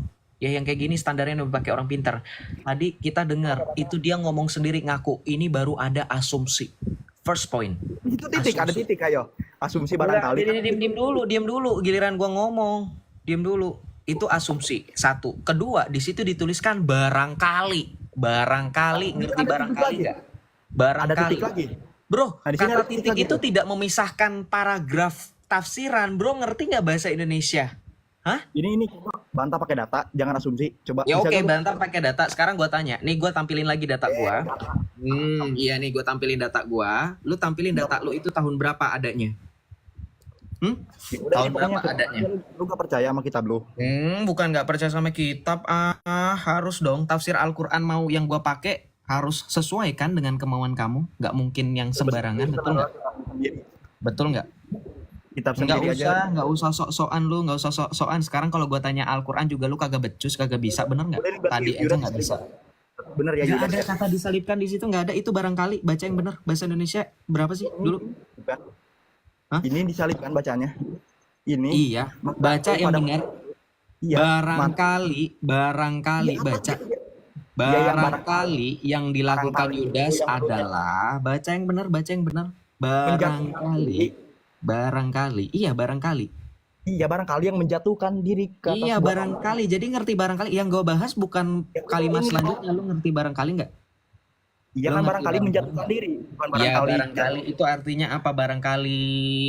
Coba teman-teman Ray, guys. IQ lu berapa sih Ray? Barangkali itu artinya apa Ray? Ada lanjutannya. Ray, dan itu gua tanya itu tahun berapa? Nih, ini Udah, Papias. ini Papias, ini abad pertama, abad kedua, yang di sini dikatakan udah diem. Gua kan ngomong pakai data, lu ngomong pakai data yang nggak Bentar lagi. seberapa itu. Diem. Lu gua suruh tampilin datanya, itu tahun berapa lu nggak berani, bilangnya tafsiran bapak-bapak gereja. Bapak gereja mana coba sebut namanya? Bapak gereja mana sebut? Oh berarti ini salah, ini tafsiran salah ini. Iya orang itu kemungkinan, dan lu juga tadi ngomong berkali-kali asumsi kok. Ya iya, benar. Kalau kata lu cocok berarti salah. Sekarang gini gua tanya. Gua tanya balik ya Al-Qur'an ya. Lu diem, lu kena lu sama gua ya. Enggak, lu diem sama gua. Lu jangan standar ganda ya. Lu baca di sini.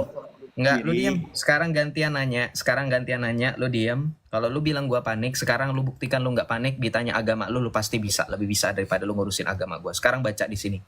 Sekali lagi, ini yang sering gua tanya. Harusnya lu udah tahu jawabannya. Mana baca apa? Ayat 42, ingatlah pada hari ketiga betis disingkapkan. Pertanyaan gua, betis siapa di sini? Ntar dulu, ini dulu, jangan lari dulu. Enggak, udah selesai. Karena lu bilang gua panik, gua terima. Sekarang kalau misalkan lu mau bukti lu benar, harusnya lu berani untuk diuji. Udah selesai. Lu cuman mau berpolemik di sini, nggak tahu malu lu, Rey. Betis siapa di sini? Kita mau pakai tafsir mana? Oh ini Ini kamera tafsir mana? Iya, gua tutup. Buat apa? Tafsir lu salah, ngaco. Tafsir ngaco. Buat apa? kitab sendiri disebut tafsir ngaco. Iya itu kan bukan kitab, itu kan tafsir. Lu nggak bisa bedain nama kitab sama tafsir. Udah lu turun aja bro. Ketahuan tuh password lu kocak IQ-nya. Gue bingung dah orang kayak gini pede masih muda maksudnya. Kalau udah tua nggak apa-apa deh. Gue bingung dah, gue kalau udah salah juga malu loh. Kok dia bisa nggak tahu malu ya? Pede gitu kan, overclaim. Ini tafsir bapak-bapak gereja. Tafsir bapak gereja mana? Ini FUL. FUL ini kan apa nih FUL? Lah kocak FUL.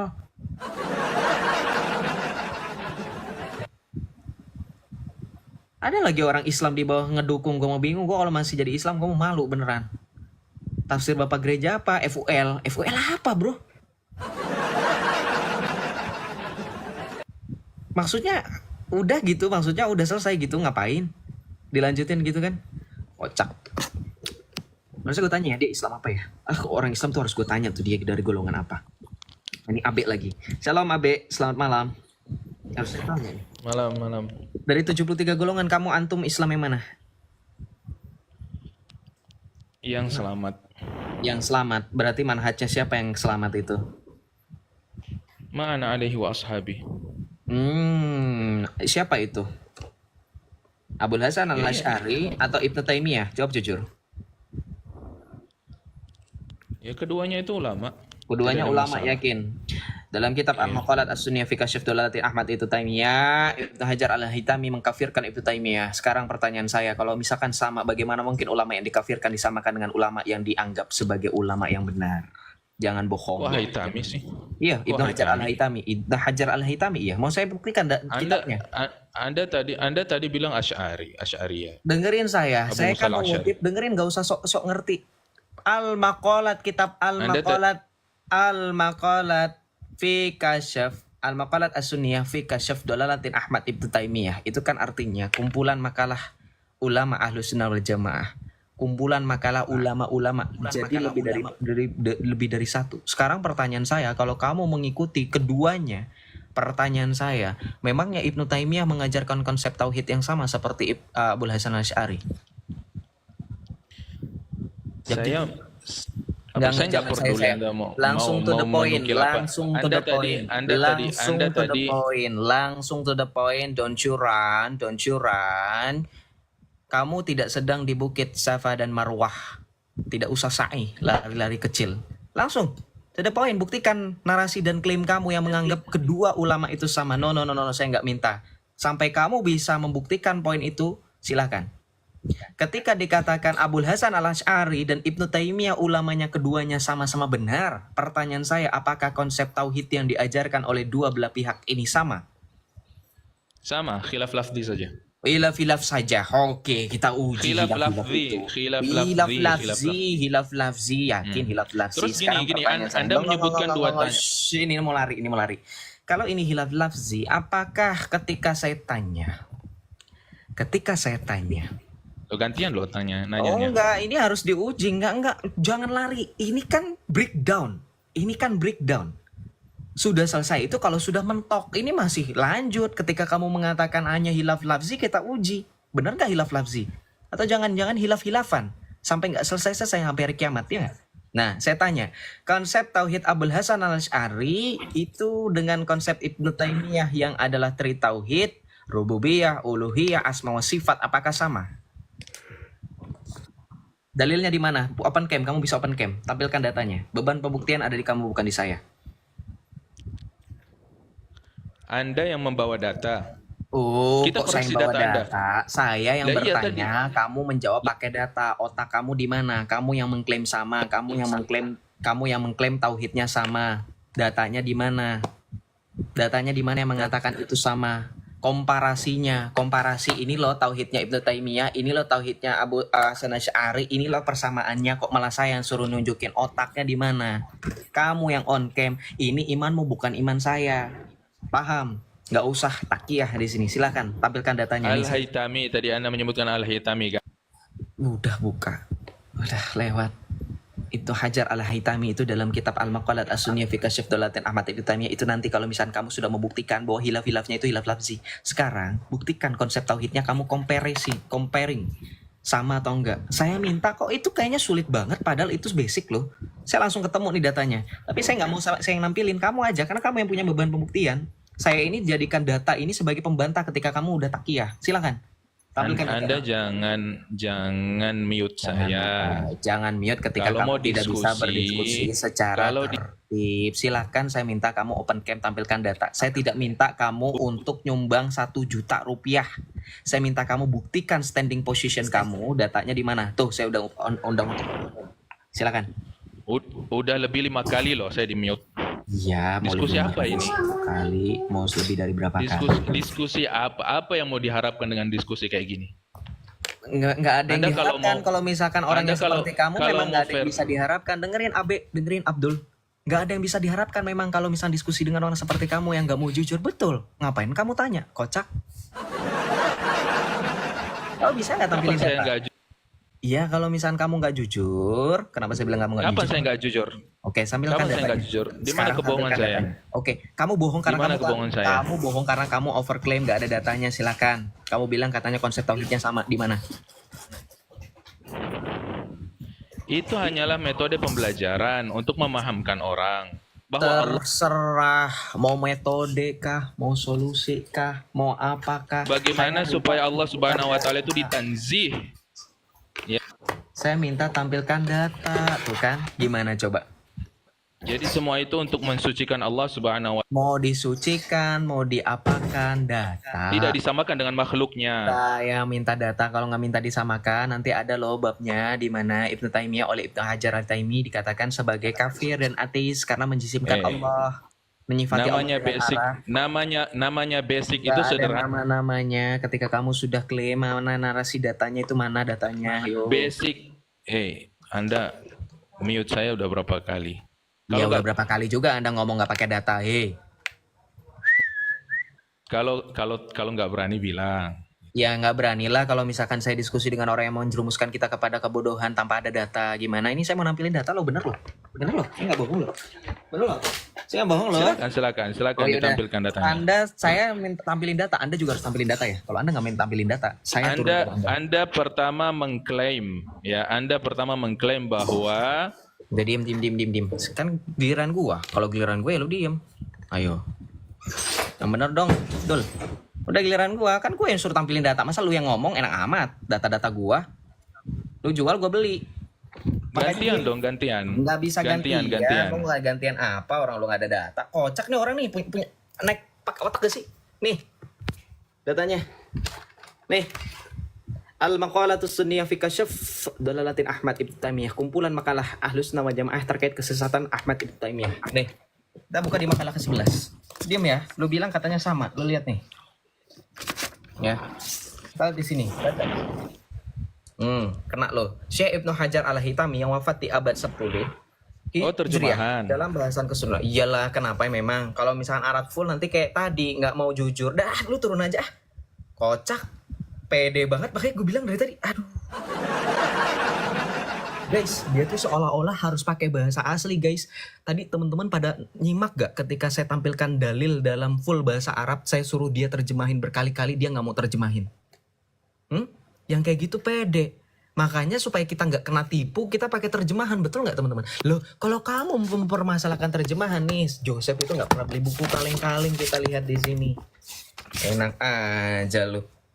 Nih, ini udah rekomendasinya nih Mufti, bukan sembarangan orang, bukan siapa-siapa gitu. Ini rekomendasi, buku saya itu bukan buku kaleng-kaleng bro. Kamu cek harganya ini kalau misalnya nggak percaya berapa. Nih, ya, nih ada Nihil Obstat Imprimaturnya tuh dari Pondok Pesantren. Nih, rekomendasi dari Al-Ustadz Al-Habib Syekh Ibn Ahmad Al-Musawwa. Kena lu. Rekomendasi dari Syekh Muhammad Muhajirin Amsar Ad-Dari, murid dari Al-Muhaddis Al-Musnid Syekh Muhammad Yasin Ibn Isa Al-Fadani. Kena lu. Siapa lagi? Nih.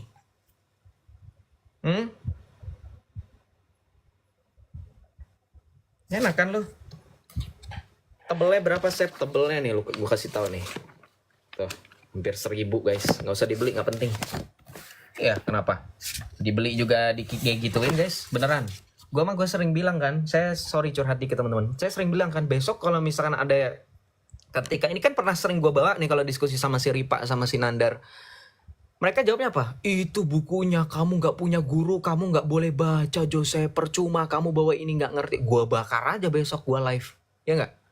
Gue beli buku nggak dihargain guys, dibilang katanya nggak punya guru kan. Memang itu adalah mereka mau menuntun kita, menjerumuskan kita ke abad kebodohan. Gimana kita membaca suatu buku harus ada gurunya? Memang menurut kamu ketika baca novel harus ada yang mengajari? Ketika membaca tentang jurnal-jurnal harus ada yang mengajari?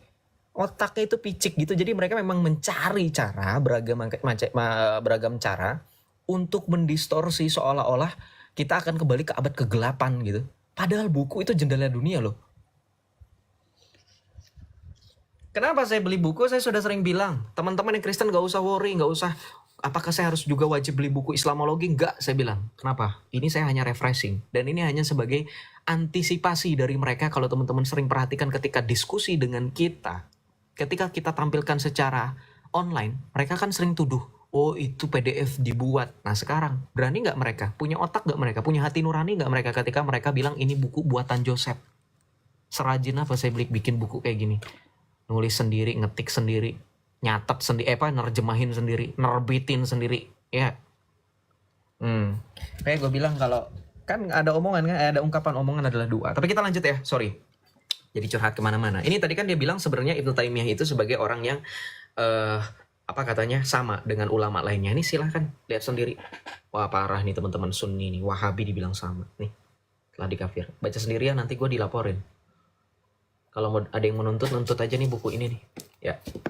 Takut digeruduk dah. Sieun aing mah sieun. Ampun om, ampun tante, sieun. Tong gitu, tong lapor-lapornya, sieun. Pahit. Serba salah kan?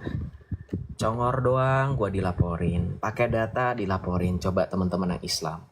Mengertilah posisi saya bagaimana ini antara hidup dan mati. Makanya kalau gue minta data itu alasannya supaya saya punya dalil yang kuat. Kamu ngomong itu atas dasar apa kan gitu. Orang kan kalau menguji kebenaran itu kan ditanya, kamu ngomong itu atas dasar apa? Mana buktinya? Kamu nuduh orang itu maling, kamu nuduh orang itu pencuri, mana buktinya? Gitu. Semuanya atas dasar pembuktian, guys. Beriman itu harus ada bukti.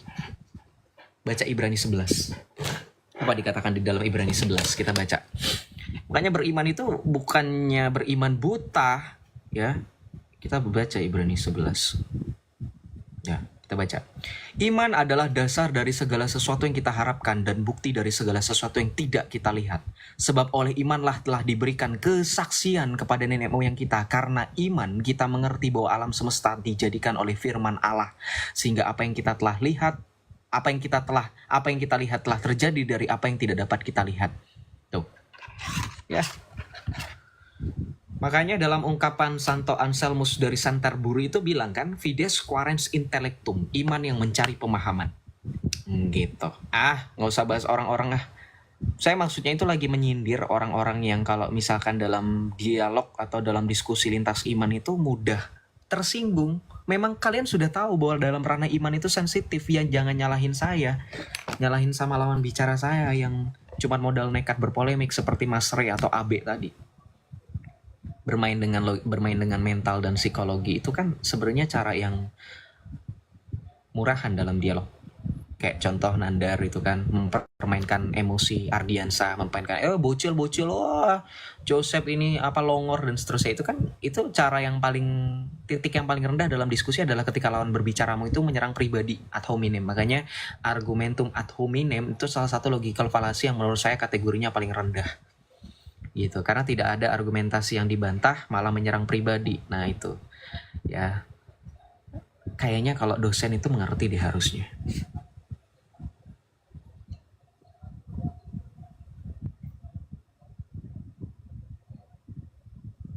Kita lanjut ya. Nanya sama iman gue aja deh, jangan berpolemik, nanya iman aja tentang bagaimana, kenapa orang Kristen itu percaya Yesus, kenapa Yesus itu Allah, apa buktinya, dan itu aja deh, jangan berpolemik. Coba salah kalau nulis. Salam, Boboiboy. Ya, halo Bang Yosep. Ini kan topik abang tanya tentang Allah begitu ya? Iya, Yesus Allah tanya saya, betul. Saya mau tanya tentang itu, saya nggak mau tanya tentang Muslim begitu. Kalau Bang Yosep sendiri, gimana pemahamanmu tentang Tritunggal itu sendiri? Oke, Tritunggal sejauh bagaimana pengajaran dari Yesus sendiri yang mengajarkan tentang baptisan, dibaptis dalam nama Bapa dan Putra dan Roh Kudus, tapi satu nama, 3 pribadi dalam satu nama. Dan juga yang diajarkan oleh para rasul, terutama Rasul Yohanes dalam 1 Yohanes 5 ayat 7, yang dikatakan oleh Rasul Yohanes, sebab ada 3 yang memberi kesaksian di sorga, Bapa, Putra, dan Roh Kudus, dan ketiganya adalah satu, dan ada 3 yang memberi kesaksian di bumi, darah, air, dan roh, dan ketiganya satu. Ya, maka dengan sebatas itu pula lah saya memahami Tritunggal. Karena sekali lagi, Tritunggal adalah misteri bagaimana memahami Allah yang kita tidak akan pernah bisa gapai sampai kapanpun. Sebab seorang kudus yang bernama Agustinus dari Hippo juga mengatakan, jika kamu memahami Allah maka dia bukan lagi Allah. Itu sebab saya tidak pernah mengatakan, bahkan kita seharusnya sebagai Kristen sejati tidak boleh mengatakan saya paham Allah. Allah masuk logika. Allah mudah dimengertimu. Jangan seperti itu, karena Allah melampaui akal dan logika. Dan jika ada orang yang menjelek-jelekan atau menghina kita ketika kita mengatakan Allah melampaui logika, yakinlah bahwa kalian di iman yang benar. Kenapa? Ya kalau Allahmu masuk dalam logika, ya berarti logikamu se-IQ 78, Tuhanmu itu 78 berarti IQ-nya. Sama dengan pemahaman IQ yang sempit itu, IQ yang rendah itu. Sama seperti pemahaman akal manusia yang terbatas itu, ya kan? Yang kita sudah terbalap dengan adanya teknologi-teknologi seperti AI atau ChatGPT yang udah bahkan secara tidak langsung mereka akui katanya ChatGPT lebih pintar, ya nggak? Gitu.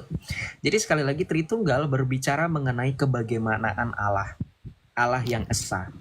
Tidak pernah kita hitung-hitung Allah karena Allah bukanlah benda yang dapat dinominalisasikan. Contoh, ya, kalau kita hanya menyatakan satu Allah, dua Allah, lah apa bedanya? Karena di dalam Alkitab pun sudah dijelaskan oleh Rasul Yakobus dalam Yakobus 2 ayat 19. Jika kamu percaya bahwa hanya ada satu Allah, itu baik, namun iblis pun gemetar. Perhatikan, kata-kata yang dikatakan, yang dituliskan kepada kita oleh Rasul Yakobus dalam Yakobus 2 ayat 19. Kamu percaya bahwa hanya ada satu Allah saja, itu baik, namun setan pun gemetar. Tahu nggak maksudnya apa? Jadi kalau imanmu hanya sebatas koar-koar, hanya sebatas oh Allah satu, oh Allah satu, oh Allah satu, oh kami punya satu Allah, Allah itu hanya satu. Alkitab mencatatkan melalui Rasul Yakobus, iblis pun percaya dan gemetar akan hal itu. Artinya apa? Ya apa bedanya sama iblis? Orang iblis juga tahu kok bahwa Allah itu satu. Gitu. Jadi pemahaman kita tadi saya sudah tekankan sebagaimana yang Tuhan Yesus ajarkan tentang baptisan, dibaptis dalam satu nama tetapi 3 pribadi, yang ketiganya itu dalam berbicara mengenai kesatuan hakikat yang esa dapat dibedakan tetapi tidak dapat dipisahkan. Dalam beberapa kesempatan banyak teman-teman apologet Kristen yang mungkin saya tidak bisa sebutkan satu persatu, termasuk saya yang juga sama-sama kita belajar di sini mengingatkan Jangan menggunakan analogi apapun mengenai Allah Tritunggal hanya demi menjelaskan kepada orang yang tidak mengimaninya. Catat. Karena teman-teman Kristen tidak punya kewajiban untuk meyakini mereka tentang Allah Tritunggal atau paling tidak membuat mereka mengerti. Kita tidak punya kewajiban. Ketika mereka, gue masih nggak ngerti nih mengenai Tritunggal, jelasin dong. Jangan di otak kamu tuh mikir, oh saya harus bikinin. Enggak perlu. Kalau dia mengerti dan memahami, dia sudah jadi orang Kristen. Dia sudah sama seperti kita. Paling tidak. Tidak lagi kemudian mengatakan, oh berarti ada 3 Tuhan. Oh berarti ada 3 Allah. Nah udah kalau gitu udah tinggalin. Ya, kata Tuhan Yesus, kebaskan debu. Dan kata Tuhan Yesus juga, jangan berikan mutiara kepada babi. Artinya apa? Jangan menjadikan waktu dan jangan kemudian jadi batu sandungan gitu. Nah, balik lagi mengenai Tritunggal. Tritunggal adalah memahami kebagaimanaan Allah, Allah yang esa, Bapa, Putra, yaitu Yesus Kristus, firman Allah yang hidup, dan Roh Kudus. Ketiganya dapat dibedakan. Jadi Yesus Kristus sang firman Allah yang menjadi manusia itu bukanlah Allah Bapa. Begitu juga Roh Kudus. Jadi ketiga pribadi ini benar-benar 3 yang dapat dibedakan tetapi tidak dapat dipisahkan. Tidak dapat kamu katakan ada 3 Allah, enggak. Yesus bilang kok di dalam Yohanes 17 ayat 5. Oleh karena itu ya Bapa, permuliakanlah aku dengan kemuliaan yang kumiliki di dalam hadiratmu. Loh kok bisa Yesus yang ada di dunia tiba-tiba bilang ada di hadirat sang Bapa? Kok coba gimana? Jadi jangan bilang ketika dikatakan 3 pribadi dapat dibedakan tetapi tidak dapat dipisahkan, kamu bilang gak masuk akal, kok bisa, kok... Ya itu kan lagi berbicara Allah. Tadi premis pertama ketika berbicara Allah saya sudah berikan disclaimer. Memang Allah melampaui logika. Ketika Allah masuk dan dapat dipahami dengan logika, dia bukan lagi Allah tetapi adalah buatan pemikiran kamu. Masa lebih rendah daripada lautan yang menurut ilmuwan dari sekian persen manusia baru hanya mampu mengeksplorasi sebesar 10%. Itu lautan loh yang kelihatan depan mata yang kita tinggal ceburin diri. Tuhan yang maha pencipta, tiba-tiba ada umat di abad keberapa gitu yang bilang katanya Tuhan saya lebih masuk logika. Berarti lebih rendah daripada ciptaannya. Gitu. Paham gak? Maka sekali lagi dalam kekristenan berbicara mengenai Allah yang esa. Saya selalu bilang ketika kesaksian di Diaspora TV itu ketika ditanyakan apakah kita menyembah 3 Allah enggak? Orang Kristen di Arab mereka membuat tanda salib. Mereka menyebut Bismil Ab wal Ibn Waruhil Kudus Al-Ilahi Wahid. Penekanan pada kalimat terakhir Al-Ilahi Wahid dipahami sebagai Allah yang satu atau Allah yang esa. Sama maknanya. Tidak dikatakan Al-Ilahi Salisu misalkan. Allah yang 3, enggak, Allah yang esa, Allah yang satu. Tapi orang Islam Arab yang mendengarkan itu mereka tidak protes. Buktinya mana? Justru buktinya mereka beribadah, mereka mengadakan pengajaran-pengajaran di tengah-tengah jalan-jalan, orang nggak ada yang protes kok. Cuman orang Indonesia aja yang ribut-ribut menghitung berapa Tuhan. Makanya sekali lagi, Tritunggal adalah berbicara mengenai keesaan Allah. Ya, sejauh bagaimana Tritunggal itu dipahami misteri, ya, karena memang sampai kapanpun Tritunggal tidak dapat dipahami, karena itu konsep ketuhanan. Sama seperti manusia membutuhkan manusia lainnya untuk dapat memahami dirinya sendiri. Betul nggak? Makanya kita dinamakan makhluk sosial, konstruksi sosial yang membuat kita memahami diri kita. Itu pun belum sepenuhnya. Makanya kita butuh psikolog, psikiater, kita butuh curhat. Bahkan pasangan hidup kita saja yang sudah menemani kita sepanjang seumur hidup kita sampai berpuluh-puluh tahun belum tentu bisa memahami diri kita. Apalagi diri kita sendiri. Itu sebab diri kita masih butuh bantuan orang lain. Betul nggak? Makanya makhluk sosial. Maka sangat mustahil jikalau manusia yang penuh kekurangan ini tiba-tiba mengatakan Tuhan yang menciptakan, Tuhan yang maha pencipta, Tuhan yang maha segala sesuatu bisa dipahami. Itu aneh. Ya, kita aja sendiri nggak bisa memahami, makanya butuh bantuan orang lain untuk menilai diri kita. Menurutmu gimana sih aku? First impression kamu gimana? Kan gitu. Ada psikolog, ada psikiater, dan seterusnya. Dan itu pun tidak bisa memastikan, sekali lagi saya tadi sudah bilang. Tidak dipastikan. Gitu. Gitu, Om Bobo Boy. Semoga menjawab. Ya, oke. Kan tadi berkait dengan seperti kata Augustinus de Hippo itu kan, berarti kan saya pernah membaca berkait kata John Calvin, ketika engkau mengenal Allah, engkau mengenal diri pasti engkau mengenal Allah, begitu. Artinya ada ada suatu kemungkinan manusia itu bisa mengenal Allah, begitu. Tadi kan Bang Yosef mengatakan tidak tidak, Allah itu seharusnya tidak tidak bisa dilogikakan. Kalau dilogikakan artinya dia bukan lagi Allah begitu ya, ya kan. Nah, tetapi kan kita harus bisa melihat di sini kan bahwa ketidakmampuan itu kan ketahuan kita secara absolut begitu. Tapi kan secara pengenalan kita, misalnya kalau Bang Yosef kan dari Kristen begitu. Pengenalan kita akan Allah kan sudah dinyatakan di dalam Alkitab kan. Meskipun pengenalan kita itu tidak secara sempurna begitu, sejauh apa yang dinyatakan Alkitab. Nah, berkait tadi ke Allah, misalnya kan kalau kita bisa melihat ya, manusia dicipta oleh Allah begitu. Ini pertanyaan kedua. Manusia kan dicipta oleh Allah begitu ya. Nah, sebagaimana tadi Calvin, ketika kita mengenal Allah, kita mengenal diri, kita bisa mengenal Allah. Nah, sejauh apa kita itu, ciptaan itu serupa dengan pencipta itu? Dalam hal apa? Ya, saya rasa tanpa adanya John Calvin juga udah jelas ya dalam 1 Yohanes 4 ya, dikatakan dengan jelas bahwa ketika kita adalah orang-orang yang mengasihi, kita itu berasal dari Allah dan kita mengenal Allah. Karena di dalam 1 Yohanes 4 ayat 7 dikatakan, saudara-saudaraku yang kekasih, marilah kita saling mengasihi, sebab kasih itu berasal dari Allah dan setiap orang yang mengasihi lahir dari Allah dan mengenal Allah. Itu poinnya. Jadi tanpa ada John Calvin kita memang sudah dikatakan mengenal Allah. Tetapi dalam penjelasan mengenai Tritunggal itu tadi berbicara mengenai secara penjabaran.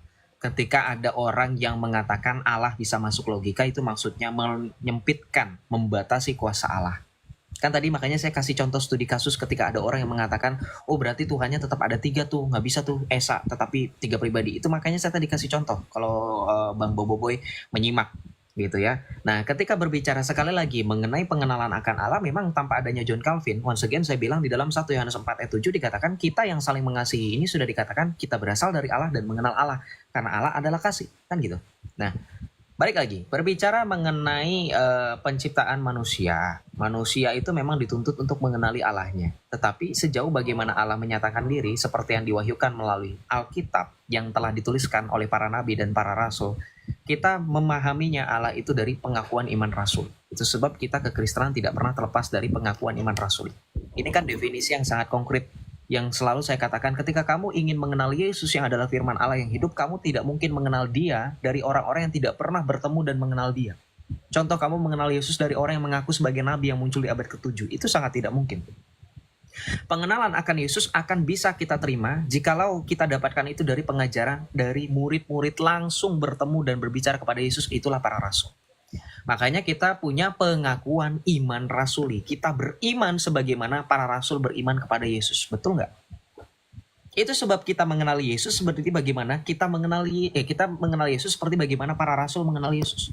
Makanya tadi di awal saya sudah memberikan disclaimer. Kita mengenal dan mempelajari, kita mengetahui tentang bagaimana misteri Allah Tritunggal Maha Kudus seperti bagaimana Alkitab dan para rasul, saya bilang, ajarkan. Seperti bagaimana Tuhan Yesus dan para rasul ajarkan. Tuhan Yesus ajarkan dalam Amanat Agung Matius 28 ayat 19-20, dan para rasul contoh salah satunya adalah 1 Yohanes 5 ayat 7. Rasul Yohanes mengajarkan tentang ada 3 yang memberikan kesaksian di sorga, yaitu Bapa, Putra, dan Roh Kudus, dan ketiganya satu. Kan gitu. Jadi saya sudah memberikan limitasi dan juga penjelasan dan juga disclaimer bahwa yang dimaksud dengan pengenalan akan Allah Tritunggal Maha Kudus adalah sebatas bagaimana kita bisa memahami sesuai apa yang ada pengajaran itu. Jangan kita tambah-tambahkan, makanya tadi juga saya tambahkan dengan studi kasus. Jangan orang Kristen menggunakan analogi-analogi, kan gitu. Nah itu yang mau saya maksudkan dengan menalarkan, oh Allah itu, Allah Tritunggal itu kayak kita Joseph, saya Joseph ini namanya. Di rumah dipanggilnya Joseph.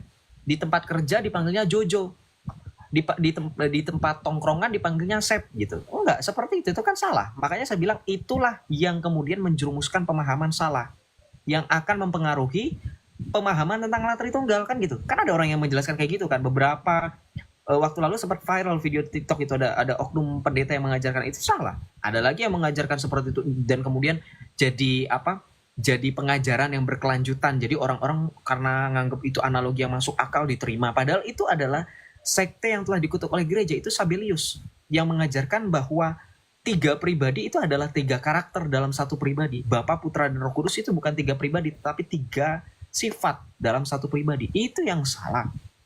Begitu. Jadi pemahaman saya maksudnya di luar dari tidak melampaui akal logika itu adalah untuk menghindari analogi-analogi yang akan menyalahkan ajaran-ajaran yang sudah gereja tetapkan, yang sudah gereja definisikan. Bukan artinya gereja mengadakan, tapi gereja hanya menegaskan kayak gitu dari Yesus, dari Tuhan Yesus dan para rasul.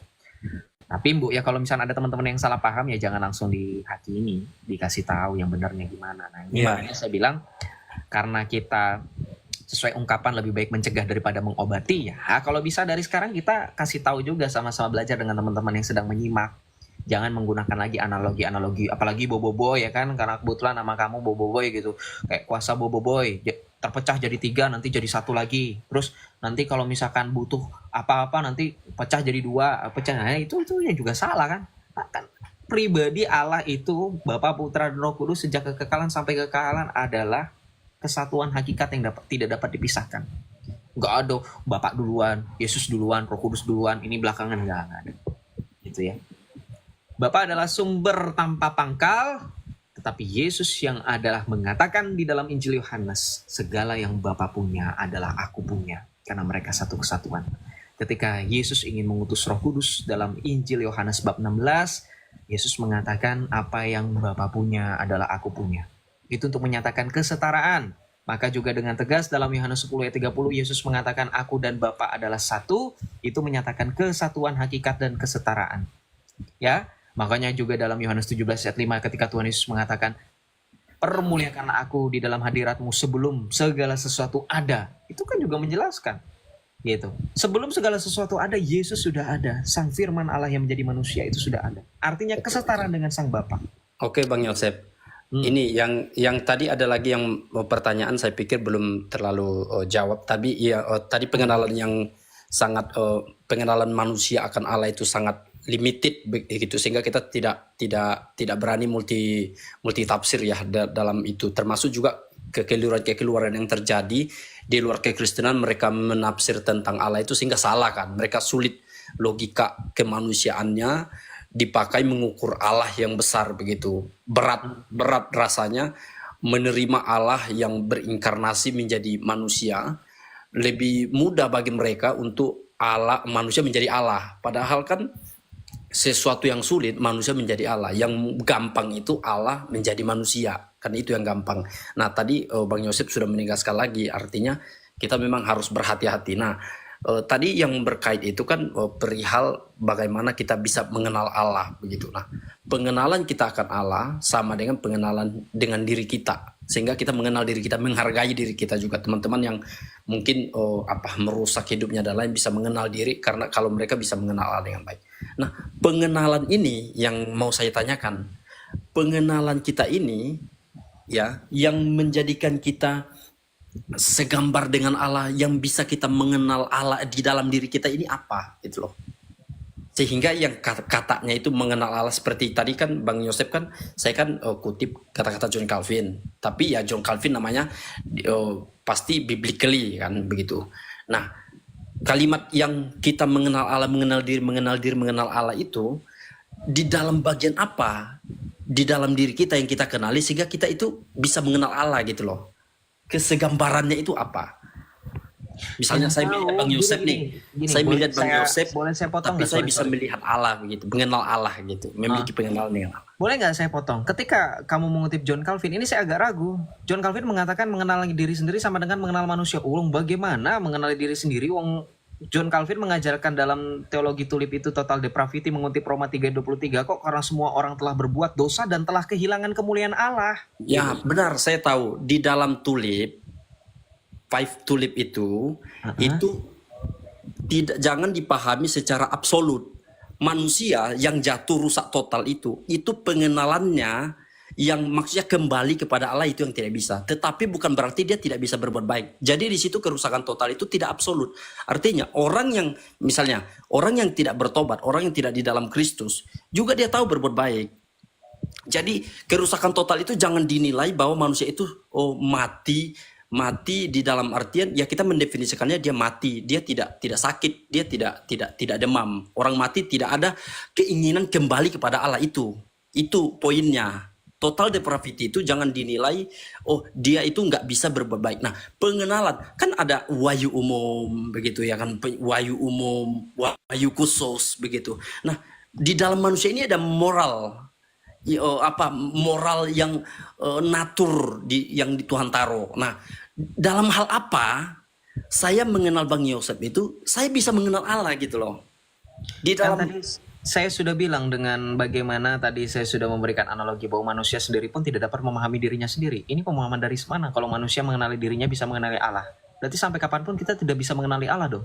Bertentangan dengan Alkitab yang menyatakan bahwa di dalam dalam Ibrani 1 ayat 3 dikatakan dialah cahaya kemuliaan Allah dan gambar keberadaan Allah yang telah menyatakan dirinya. Ya gitu. Nanti bertentangan lagi kalau kita memaksakan bahwa kita mengenali diri kita sama dengan mengenali